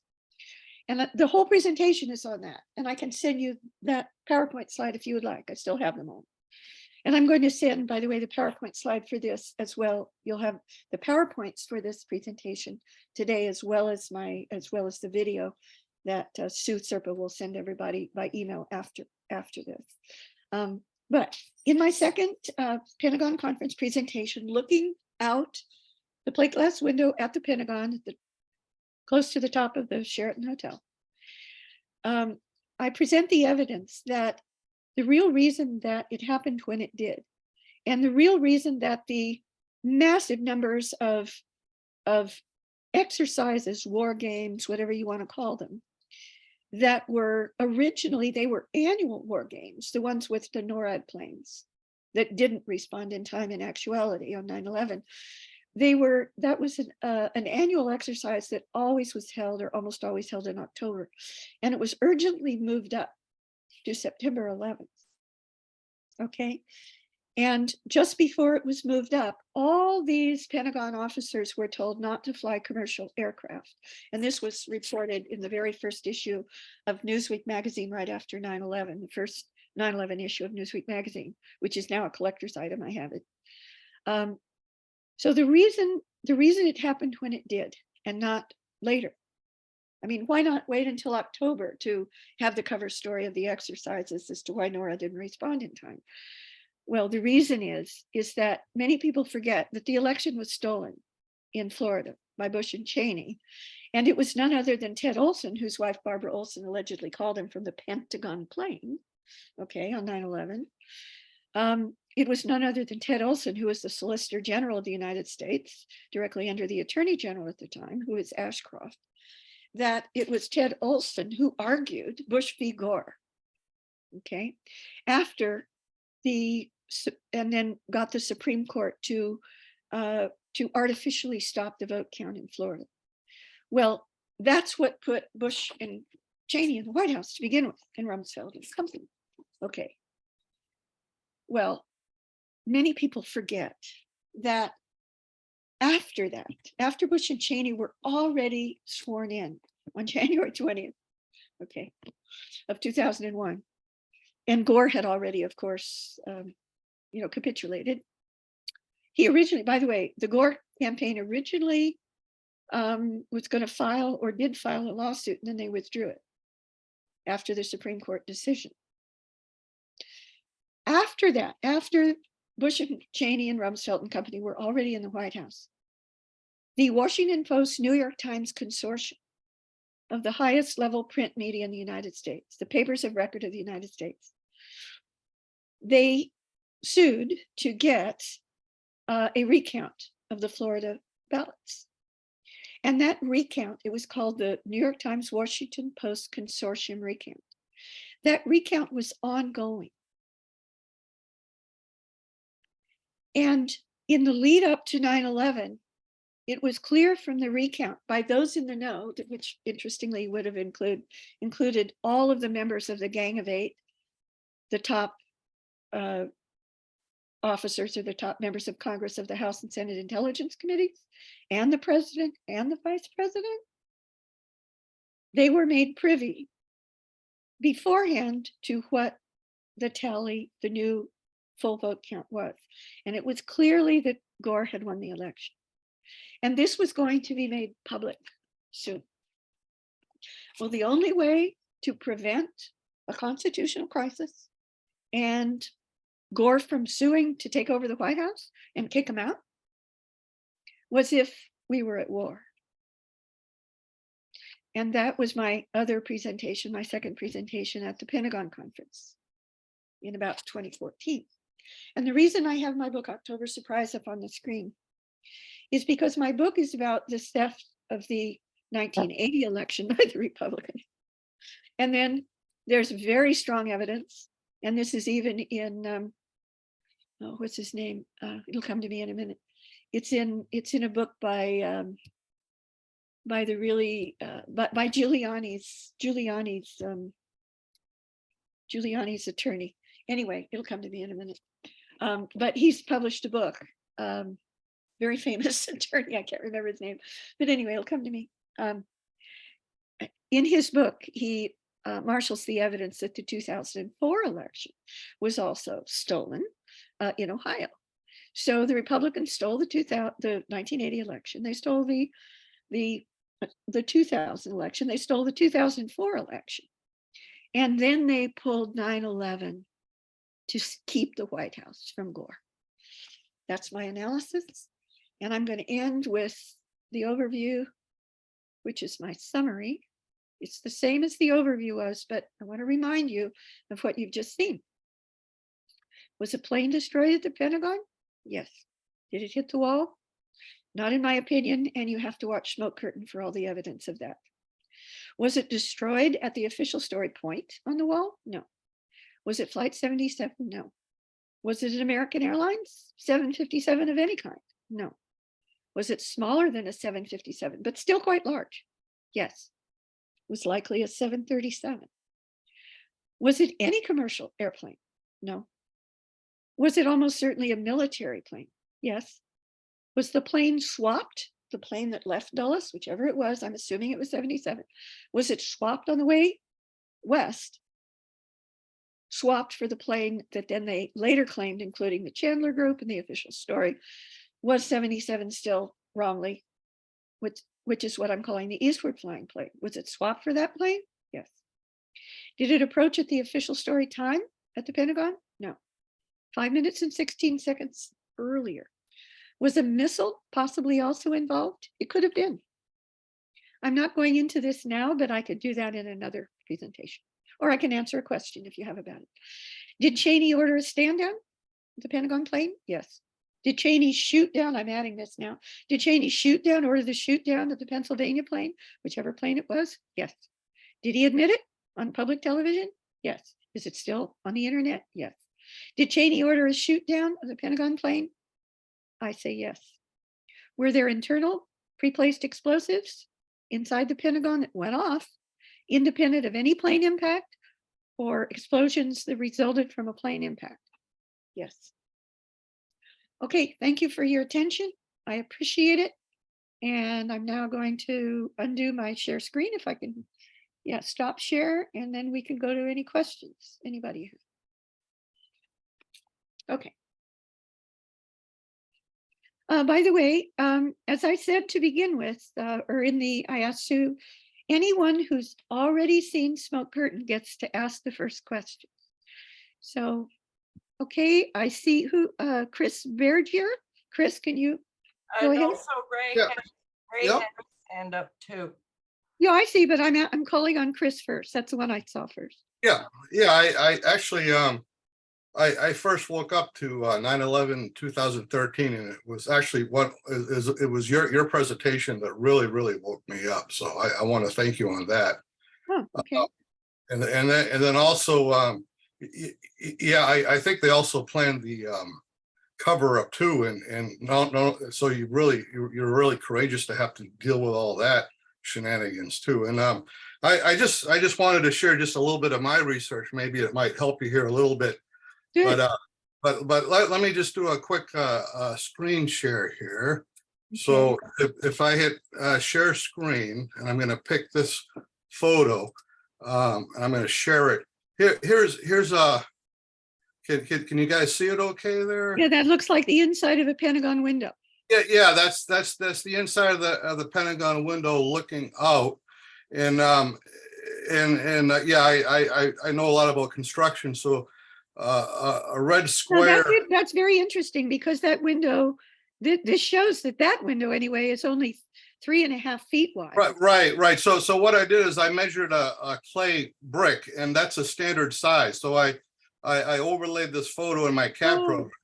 And I see. It's not the Pentagon claiming that's 3 feet 6 inches. Well, what? So this is the Pentagon window looking out, based on a lot of these photographs. And what I did is I measured a brick, okay, which is 8 inches. And then because I know the brick is 8 inches, I know that the Pentagon window is 3 foot 6 inches wide by 5 feet tall. Okay. Now that's that window. Now that's assuming you're correct about the size of the brick. Well, I'm pretty sure that's a standard brick is always 8 inches. I'm very sure. Well, I'm very glad to see this, because you're going to find out when you go. It's online. Just Google the Pentagon Building Performance Report and read that, and they say that its window center to window center is 10 feet. Oh, okay. let me just share one more here. I'm gonna share another one here. This photo right here is the Wayne Costy presentation. Okay. Right. So if I measure, if I take some of their dimensions that they lay over the Pentagon, like if I take that 18-foot dimension, okay. Well, those and- are two windows. They're 18 feet. Allegedly, it's just two windows with the column 14 on the second floor in place. Yeah. So I'm just looking at Costy's. He put the yellow dimension. This dimension is 18 foot. He's got a 96 foot dimension and 141 foot dimension. But if I was to scale his dimensions and then measure that same window, I'd come up with a window being 9 feet tall. Ah, yeah, his dimensions are completely off. That was one of my. He's off about 80%. So I mean, I can prove right there that he's deliberately being deceptive. Well, we don't know that for sure. I mean, what he does. Okay, I agree with you in terms of his numbers of feet he's put on here, but they're big claim. They're big claim. They're two big claims that are false, provably false with your own eyes, is that there is a almost 100-foot, a 96-foot continuous opening without any other columns in place in view on the ground floor. And that there's a continuous 18-foot wide opening there on the second floor. No, there's not. Right. Because the scale is off by 80%. If you look at that window, so. Well, it depends upon where the window is. For instance, and could you go back to your earlier slide? Yeah. Let's see here. Stop sharing and then share screen, and then that window right there. Yeah. Okay. So it depends upon what floor this is on. Yep. Seriously. And it depends upon where, because by the way, it's very high up. You can tell that. You can look out the window. So we're talking about, we'll have to go back and but most of those windows, I mean, are 5 foot tall. I mean, or yeah, I'm sure there are. The question is, standard. You don't have a 9 foot. You don't have a 9 foot window like that. You can fall out of it, or I mean, that's just not correct. standard. Now I want, before you go back to the one you just had, I want you to notice that to either side of the window, there's quite a bit of wall. Now go back to the one you just had. Yeah. And share screen. This one right here. That's his presentation. Yeah. Okay. Now we're going to have to get a better photograph, which we can do before the attack. And I believe that you're going to see that you can't see anything on the first floor. It's too destroyed. But on the second floor, I believe that you're going to see, well, look up on the right. There are windows up there. Okay. Yeah. So those windows, it looks like there's, well, maybe that's the amount of space, of wall space between the windows. It's hard to tell because it's kind of foggy or blurry from the smoke. Well, I think that's just a big Photoshop overlay of a lot of crap that they overlaid on top. I don't know. It does. Yeah, I mean, there's a lot of Photoshop work right there, I think. Okay. Oh yeah. Well, they're overlays. Yes, definitely. Yeah. Okay. So you have other slides? These are interesting. Yeah. I just wanted to point out. I will share one. You said let me just share this one last one here. You say you're quite familiar with the 9/11 museum. Oh yes, I've done a whole documentary inside of it. Yeah. So one time the Pope, he came to the museum and he looked at a Bible that was fused to a piece of steel. Okay. Yeah. And did you ever remember seeing that in the museum? Oh yes, yes I do. Right. So let me just pose this question to you. So you see him right there. He's looking at the Bible. Yeah. Okay. And then let me just I'll show you a better picture of the Bible here. I have a feeling you're going to need to ask Richard Gage this question, but go ahead. Yeah. Well, it was hold on here. Well, anyways, yeah, if you look at that Bible, I guess you can zoom in it, you see, I know paper burns at 451 degrees, and I see an actual piece of steel like over the top of that Bible, and the Bible is just fused to that piece of steel. So, and it's in pristine condition where the paper's not burned. So It's probably just a wet piece of paper that fell on a piece of steel and there's no heat involved whatsoever. no, that whole Bible is just embedded into the piece of steel. Yeah, And- it's a lot of pages of the Bible, Richard. Yeah. Hold on. I do have a better photo of it. Let me new screen share here. Well, that's Right good. there. Yep. The whole Bible. You can see it's not one page, Richard. There's a bunch of pages. You see the pages on the bottom, and the whole that's a real piece of steel, and the Bible is embedded into it. So that kind of defies laws of chemistry and physics, because Well, not if it's soaking wet and pressed into the steel, and the steel is not even hot at this time. So I'm If not. it's Well, not- I would hot. say that the theory is that the steel was jellified, and that the Bible was embedded into a jellified piece of steel caused by. I doubt that. Well, Yeah, but well, Richard, they the can steel disagree. could not be hardened already for this to have happened. Right. So I mean, you can see that so I'm a big supporter of directed energy weapon theory used at the Twin Towers, and I think that's an amazing piece of evidence. Well, remember that microwave, remember Maui and the evidence for microwave? Absolutely, and Microwave does not heat up paper. Right, and there's a whole bunch of paper that you see all in the dust that was not touched. Absolutely. The yeah. paper fell down and in great part was not destroyed at the World Trade Center. Yeah, Well, we don't want to take over Barbara's presentation and Q&A. right. with the We could do debate something on like this. later. Yeah, but I just wanted to point that to you, Barbara. Well, it's very interesting. I did. So next time you go to the museum, take a good look at it. Okay. I don't When- think when I'm planes not crash going in- in that museum anymore. When That's planes crash. that's a very freaky place. That museum is designed as you go in to make you re-experience the terror. Yeah, sure is. Uh, Yeah. Okay. So I'm all set. Other people have questions. okay, so Ray, you had your hand up? Yes. I've been listening, and I've watched behind the small curtain, and it's not the same story you're telling now in a certain way, but Well, I've advanced since then. yeah. I hopefully we all advance. That was 10 years That's ago. the thing why we're together. Hopefully we can advance and think in a broader way than we were thinking years ago. So but it's the main construct of your presentation is about a plane exploding outside, near, on top, or very close to the helipad. Or being exploded. I may ask my question first, and you can answer, because I want to make the question.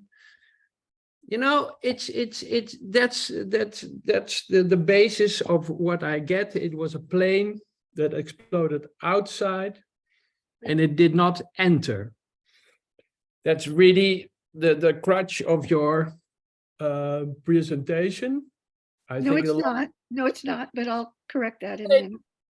There's a lot of time involved and a lot, but the thing about because the plane exploded outside.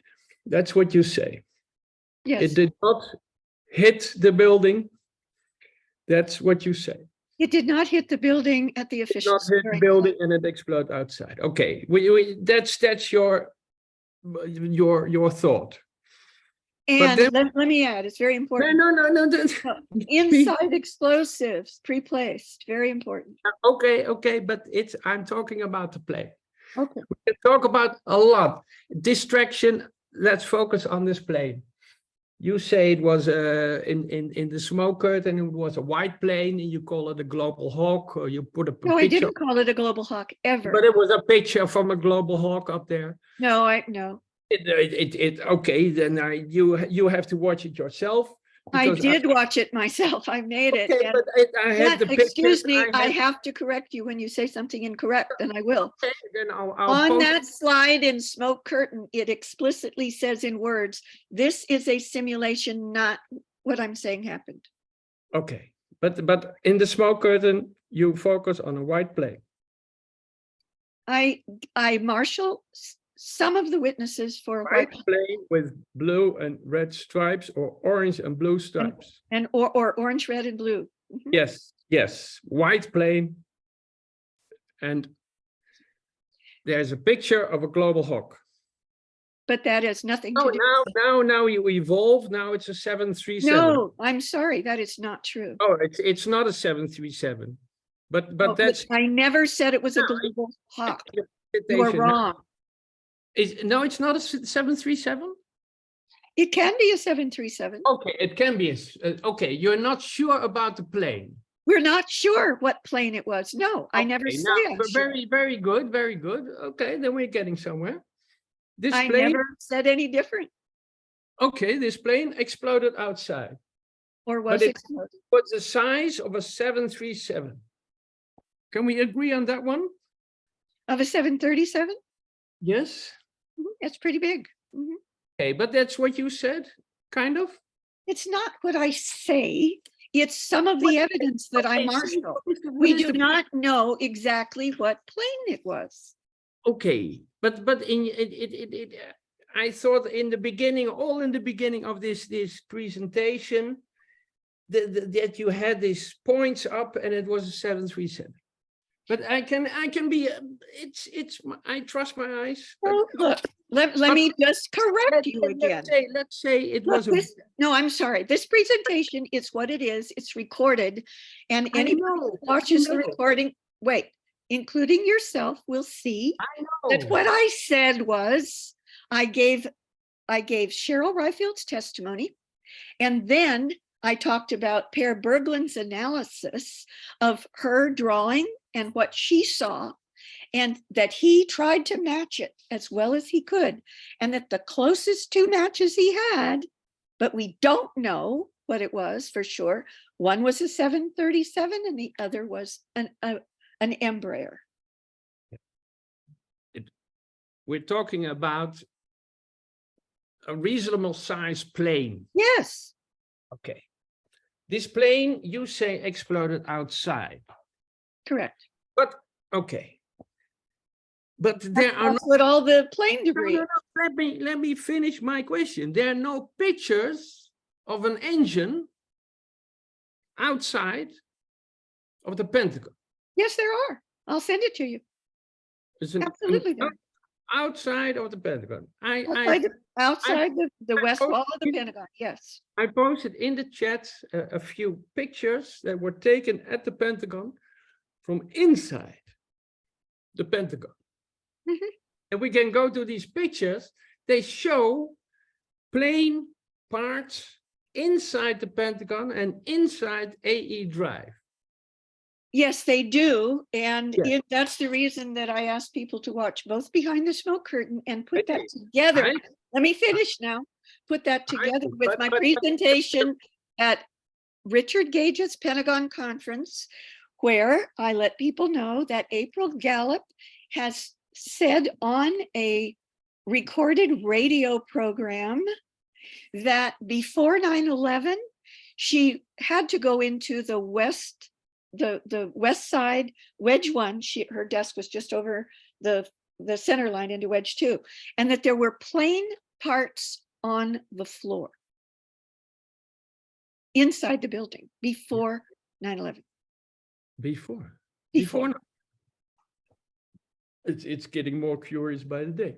Yeah, But it's the thing that if a plane explodes outside the Pentagon, then we have to have definitive, not only engines, but we have to have wheels.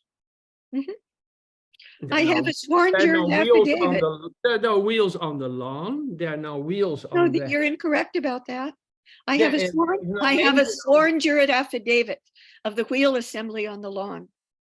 a wheel assembly on the lawn. Correct. from Gordon Ferry, who was there. Okay, you have a picture of that? Well, I can send you his sworn jurat affidavit. I'll give it to Sue. Oh, a picture would be nice, but it's kind of making your own picture of what happened. No, it isn't making my own picture. I Yes, look at the evidence. I Tony, didn't want that evidence. Can go And if we can. I'm go- telling you what I think the evidence forces you to believe. Now, Ray, it's obvious you don't agree. So that's Yes, fine. Is that all you want to say? No, wait. I will, no, that's not true. I agree that there was a very big explosion inside of the Pentagon. And I agree that the plane was blown up. Whatever plane hit the Pentagon, but it was, I think, a big plane, but it was blown up into confetti. That is what I believe. And that's Well, a lot also more than confetti. I showed you the photographs. It's not just confetti. it's not just confetti, but it's the confetti that you mentioned in the smoke screen behind the smoke curtain, and it's you mentioned it tonight, and it's the confetti. And then I would ask you, it is what blew up this plane? That's in smoke curtain. It's not. Yes, it is. What? Okay, then you can. It's explicitly in smoke curtain. What is? I What blew it believe, up? let me answer. What smoke curtain marshals, and I do so even more in my presentation to Richard Gage's Pentagon conference. It's at his website, richardgage911.org. The evidence is that it was an exercise plane, that it was a plane almost certainly by Systems Planning, it's all in smoke curtain, by SPC Systems Planning Corporation, which was Rumsfeld number 3 Pentagon officer, the chief financial officer, comptroller of the Pentagon, Dov Zakon. He was the CEO of the company that produced these remote controlled exercise drones that with a radio signal, you could blow them up. With what? With a radio signal. Now, what blows up? Explosives? What type of it? However, you'll have to ask Wright Systems Planning Corporation. But Smoke Curtain has a video from Systems Planning Corporation going into what they do in Smoke Curtain. I guess you forgot that. I know. No, I do not forget a lot, Barbara. Well, you forgot that apparently. It's really, I posted in the chat plane parts which were found inside the Pentagon. I'm aware of that. I'm also aware of April Gallup's Part, testimony. I posted in the chat a picture of an engine part, of a part of a landing gear, of other pieces, and in the AE drive you see. Yeah, but they weren't in the AE drive, the very first, and then I'm going to take it somebody else. In the AE drive, in the earliest photographs, hold on, I'm speaking now. In Smoke Curtain, you will see the first photograph that was released publicly, the earliest one, it's still smoking. The hole is still smoking. There are no plane parts in that. Plane parts were brought into the AE drive and stacked up there. They didn't start there. Okay, does anybody else have a question? I think you did not answer my question. I did answer your question. I asked you what. Ray, I'm moving on to. You can move on all you want. I think it's. Ray, I'm not interested in your saying. You're not over. That's quite clear. Okay. Yes. Who's the owner? Wants to speak? You're on mute, by the way. You're on mute. How do I get? Oh, there. No, yeah, I can hear you. It says mute, but no. Okay, go ahead. Shall I put my volume up? No, I can hear you now. Okay. Maxwell. Mary Maxwell. Hi, Mary. Okay. Hi. Nice to see you. That was a terrific show you just put on. I didn't come in till 8 o'clock, and I'm sorry. Now, this No, is book I wrote. there will be you will get the recording. Yeah, okay. This book called Fraud Upon the Court, written by me, is only about court cases. And one of them is the April Gallup case. And I'll just read one sentence of how tricky and dishonest they are. one of the reasons that Judge Denny Chin rejected the case, or should I say dismissed it, was the plaintiffs concede, and the plaintiffs are the mother and the baby, I believe. Yeah, April Gallup and her son, yeah. Plaintiffs concede that their complaint is alleged without reference to any binding or even analogous precedent. How could they be a precedent? You don't need a binding or analogous precedent for first I know. review. Oh, this is so disgusting. But also, he, I'm told, gave the attorney from named Veal, V-E-A-L-A. Bill Veal, Bill Veal. He got a penance, like an ethical sanction of Yes, he did. Yes. $15,000. That's incredible. Yeah, not only were they sanctioned $15,000, he and Cunningham was the name of his co-counsel. So Veal and Cunningham were not only fined money, but my understanding, because Bill Veal spoke about this at our 2016 anniversary conference that I also spoke at in New York City called Justice in Focus. He said that they were also sanctioned that that they had to get permission to file another lawsuit of any kind for 5 years or something. So that future lawsuits would be screened for being frivolous, allegedly. And by the way, that baby is now 22 years old, so he can file too. Yes, he can. Yeah. Yes, he can. Now, here's the other thing. This book, also written by me, is called Elias Davidson. And it's a sort of biography. And did you know him, Elias Davidson? Well, I hadn't met him, but he does fantastic work about the lack of information about the hijackers being on the plane. Yes. And many other false flags too. He died last year, so I sort of wrote this as a memorial. And in it, he talks about Ed Ballinger from United Airlines. Is that part of your knowledge? No.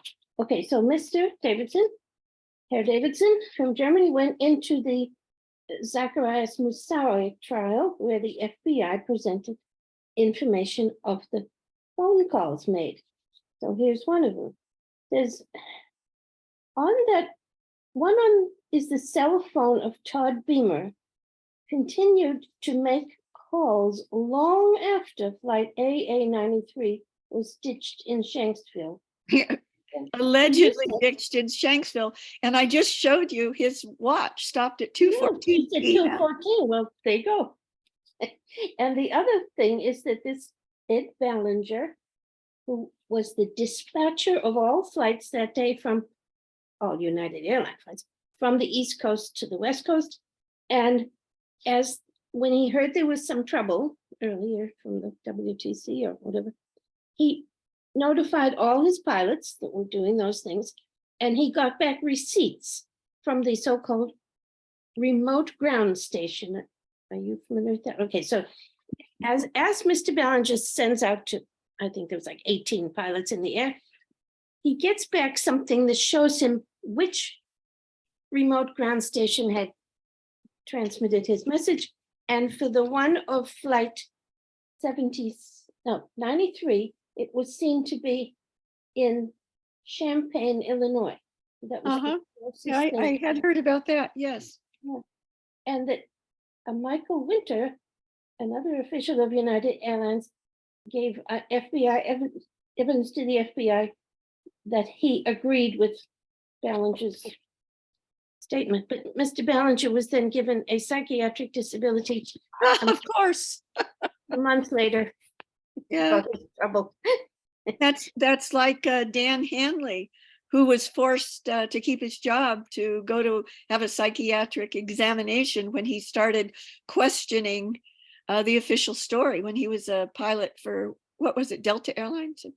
I'm not sure. Yeah. Now, Mary, where can we get those books? I want them. United sure. Airlines. Oh, United Airlines. Okay. Thank you. I will surely send them straight to you. Okay, I'll get your email from Sue and I'll give you my address. Good. And by the way, I'm now running for president. I'm on the ballot in New Hampshire. For No the kidding.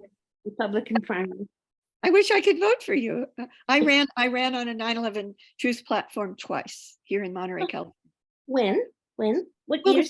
the first one was in the first one was, no, I back that up. My first run for Congress was before 9/11. So I ran for the first time in 1994, and I got more votes than anybody else per, dollar spent. But we don't have taxpayer supported, Yeah, oh, I know. runs yet. But then again, I did it about, let's see. It was when our representative in Congress, his name was Sam Farr. I'm guessing it was now 6 years ago. And I ran, unfortunately, where I am. Leon Panetta lives here. He's one of my neighbors here in Carmel Valley, California, in the Monterey Peninsula. And his son, Jimmy Panetta, ran against me. And of course, Leon Panetta was going to endorse his son. And of course, he won. But I did very well. I got about 4,000 votes. I ran in 2006 on the platform 9/11 is an inside job. Well, I ran that year against Leon Panetta's son very publicly, and my 9/11 truth information was carried very positively in our local newspapers and on television. I heard you talk one night a couple of years ago to the 9/11 group. Which one, in Boston? Yes. Oh, you mean when I was there? No, you weren't there. Oh. You phoned in. I did what? You phoned in. I don't remember that. When was that? Sue, are you there? Yeah. When was that? That Maybe a it was number of years ago. Let's see, I'm thinking it wasn't Boston 9/11 Truth, but the radio show that Richard Coyne and I had. Yeah, that's probably it. On Yeah. the Bill of Rights. Yeah. So Mary heard that. Mary, do you have another question, or maybe somebody else does? Somebody else? I mean, do you have any other question? Not Or at the moment. Oh, yes, I didn't get you. When you said a picture of the star logo, I couldn't see where that star logo was. Yeah, you have to, when you get my PowerPoint slides, just increase the size on your screen. You'll be able to see it. Okay. And what's interesting is I'll also send Sue the analysis that I got by email from Per Berglund, who tried to match that logo with a logo that he could see on a plane, not the one that hit World Trade Center 2, but was kind of buzzing around, circling around the World Trade Center on 9/11. And it's the same logo.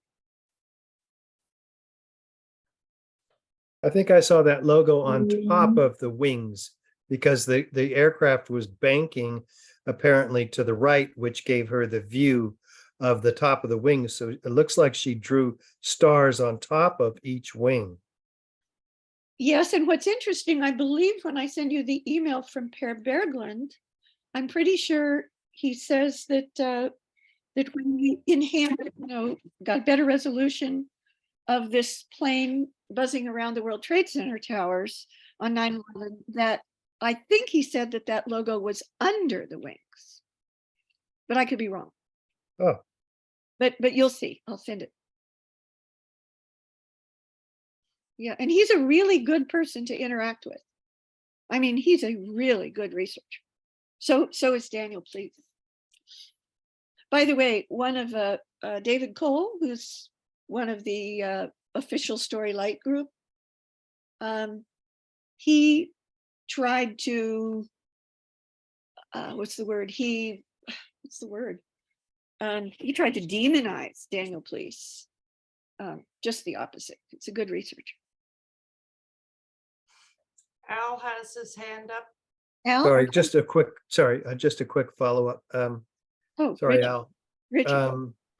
Yeah, her drawing seems to corroborate your statement that the plane banked to the right, because she showed, from what I remember seeing, the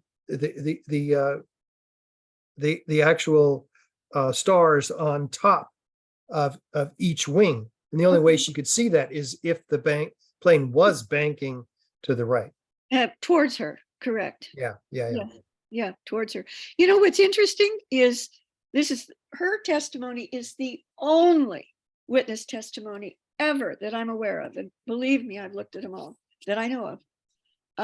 The only one where she says the plane went up vertical more before it banked. Never heard that before. Hmm.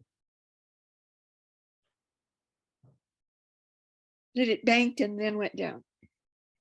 Yeah, just a quick question, Barbara. Are you familiar with the witness who testified that the Pentagon sucked the airplane in?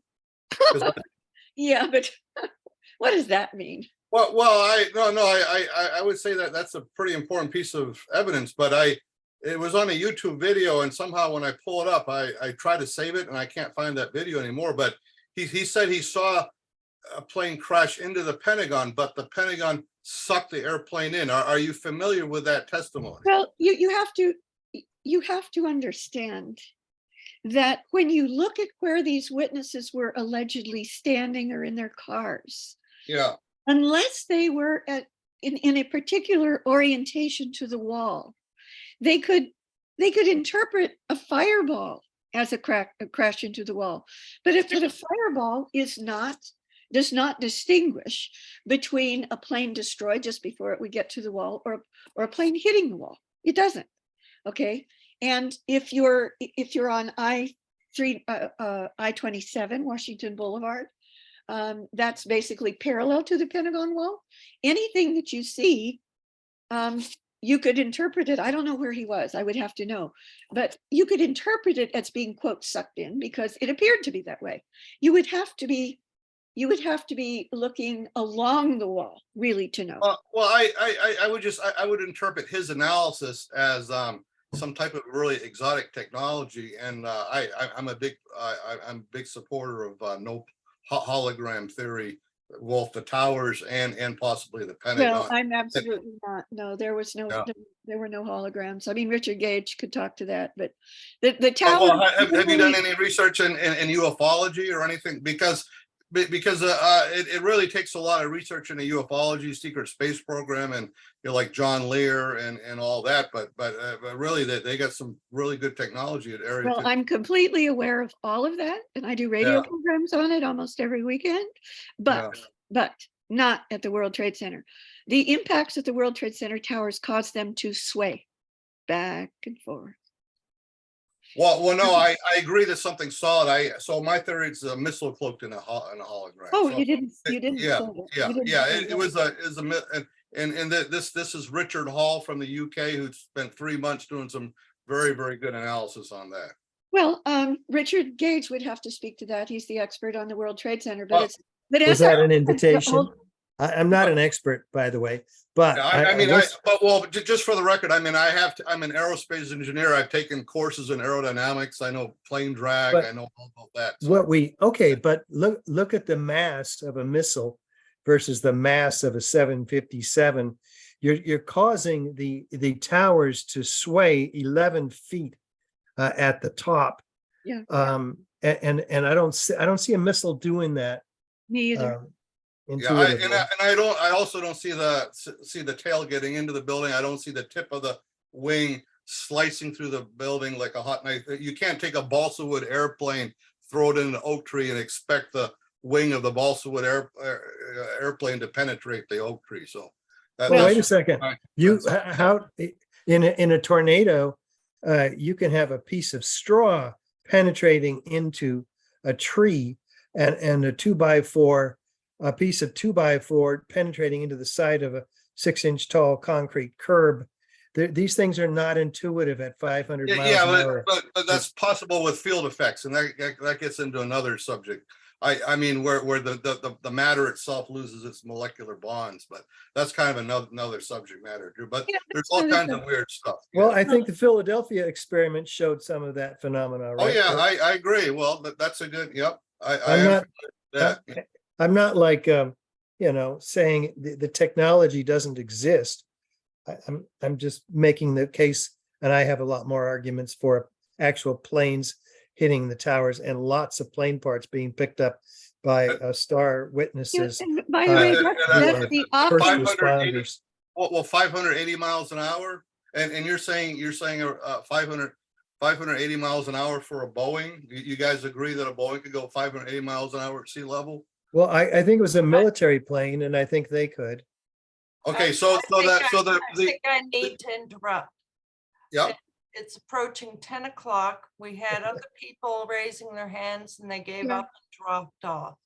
Oh, We're starting to monopolize, with one person's questions, and Yeah, let's, if there are other questions, keep them short to a question. And are there any other questions? Otherwise, we could say goodnight. Yeah, Mary? Very briefly. You can only trust me or doubt me as you wish. In Australia, on the night of I was living in Australia, when it happened, over and over, they played on the TV channel, a play. You won't believe me. I swear this is what they did. The plane goes in, no damage to the building, and the plane comes What? out. And then No. it sort of, yes. This is Rupert Murdoch crap, you know. Okay, Yeah. so then it disappeared. It sort of, I can't describe it. I mean, And on the opposite side, going I out. believed it because who would not believe it at that point in our history when someone is showing you a remarkable event with the eyes of New York City citizens watching it. But then my friend from Shanghai said she's had a different Rupert Murdoch. She had the plane goes to the building and gets all demolished and falls. No kidding. So there's two versions you never saw, but there you go. Wow. Where was she? Shanghai, China. China. Now, this is very important, I think. I know, but the one in my city of Adelaide, Australia, perhaps was not also seen in Melbourne or Sydney, because I've asked a few friends, remember that night when it was shown at night in Australia, and I believed it. I mean, For a while. I thought, tomorrow morning, all the physics professors at University of Adelaide are going to be all excited Wow. as to how it can actually happen. My God. When it came out the other side, it was still in perfect 747 shape. Oh, that's Jumbo jet. ridiculous. Yes. I know, but What's more important here is that Murdoch and company, apparently Murdoch, but somebody had these, photoshopped CGI videos ready to go. And they're different. They didn't even try to keep them the same. no. Is there another question by anybody? No, I Nope. don't think so. I think we can call it a night. Thank you very much, Barbara. Thank you. Very much appreciated. It's going to take a while for me to download the Yeah, video. by the way, I want tomorrow to please, all day tomorrow. So don't send it out until at least, what would that be, Saturday Well, or that's Sunday? right. I need to get you the links that I promised. Yes, it may actually have to wait till Monday because Oh, that's fine. That's Yeah. fine. yeah, because I can't stay up late enough to get it done tonight, and I have to work tomorrow, and then I'm off for the weekend after work. So, Well, thank you, everybody. I didn't hear from Jane Milliken. It's good to see that you're there. I remember Jane staying in her house for the Boston 9/11 Tea Party. That was really fun. yeah. I remember that. And I don't know who Dave Roldy is or John Bottomley. Thank you, Barbara. I Oh, there you are. There you are. I unmuted and unvideoed anyway, just briefly. So your analysis is just so impeccable. And I do remember you're staying here, and I'm so glad that I had a chance to meet you in person. And anyway, I've been to there be- twice, actually. You put me up twice. it could be, yes. Hi, Jane Barbara. Milliken has a beautiful home in. Hi, Barbara. This is David. I've talked with you on the yeah. Ed McKee's 9/11 deep state calls a few times. Oh, yeah, David, right. Yeah. Good to So see you. Good to see you. Well, hello, And hello- John. Hello, John. Hi, this is John. My desire is to set up some sort of a collection of videos because they all seem to be disappearing. And I know Mook has a lot of videos, and Mookanax and Barton Bruce has a lot, and they're drifting off, to other parts of the country. And if we could make an effort to, gather these videos because they're disappearing or have disappeared off YouTube, for example. And I believe Richard Gage wants to, pull together the videos and the books and all of that, at least on the website, right, Richard? I'm not sure about that. Oh, well, you used to be. You used to I- be in your I've spare got time. time. I've got time issues. And Yeah, I hello, know. Jane from Richard and Gail. Oh, is Gail there? Yeah. I'm listening. I'm just listening. Oh, you're listening. Okay, great. Yeah. Well, everybody will have I'm- the video of this and the link and the PowerPoint slides and lots of other links that I'll send that I've mentioned in the presentation. I just Okay, want to do thank- a little plug. If you want to look at videos, visit Boston 9/11 Truth's website. We've got videos stored there. So, Cool. yeah. Well, I had to build a library to hold all my 9/11 books. Oh, I believe it. I built a library building. Yeah, I did. Oh, that's awesome. Okay, well, I love you all. Thank you for being here. All right. Thank you, And, everybody. Good We'll see you night. next time. See you next time. Thank you. Okay, bye. Bye-bye. Bye. Bye.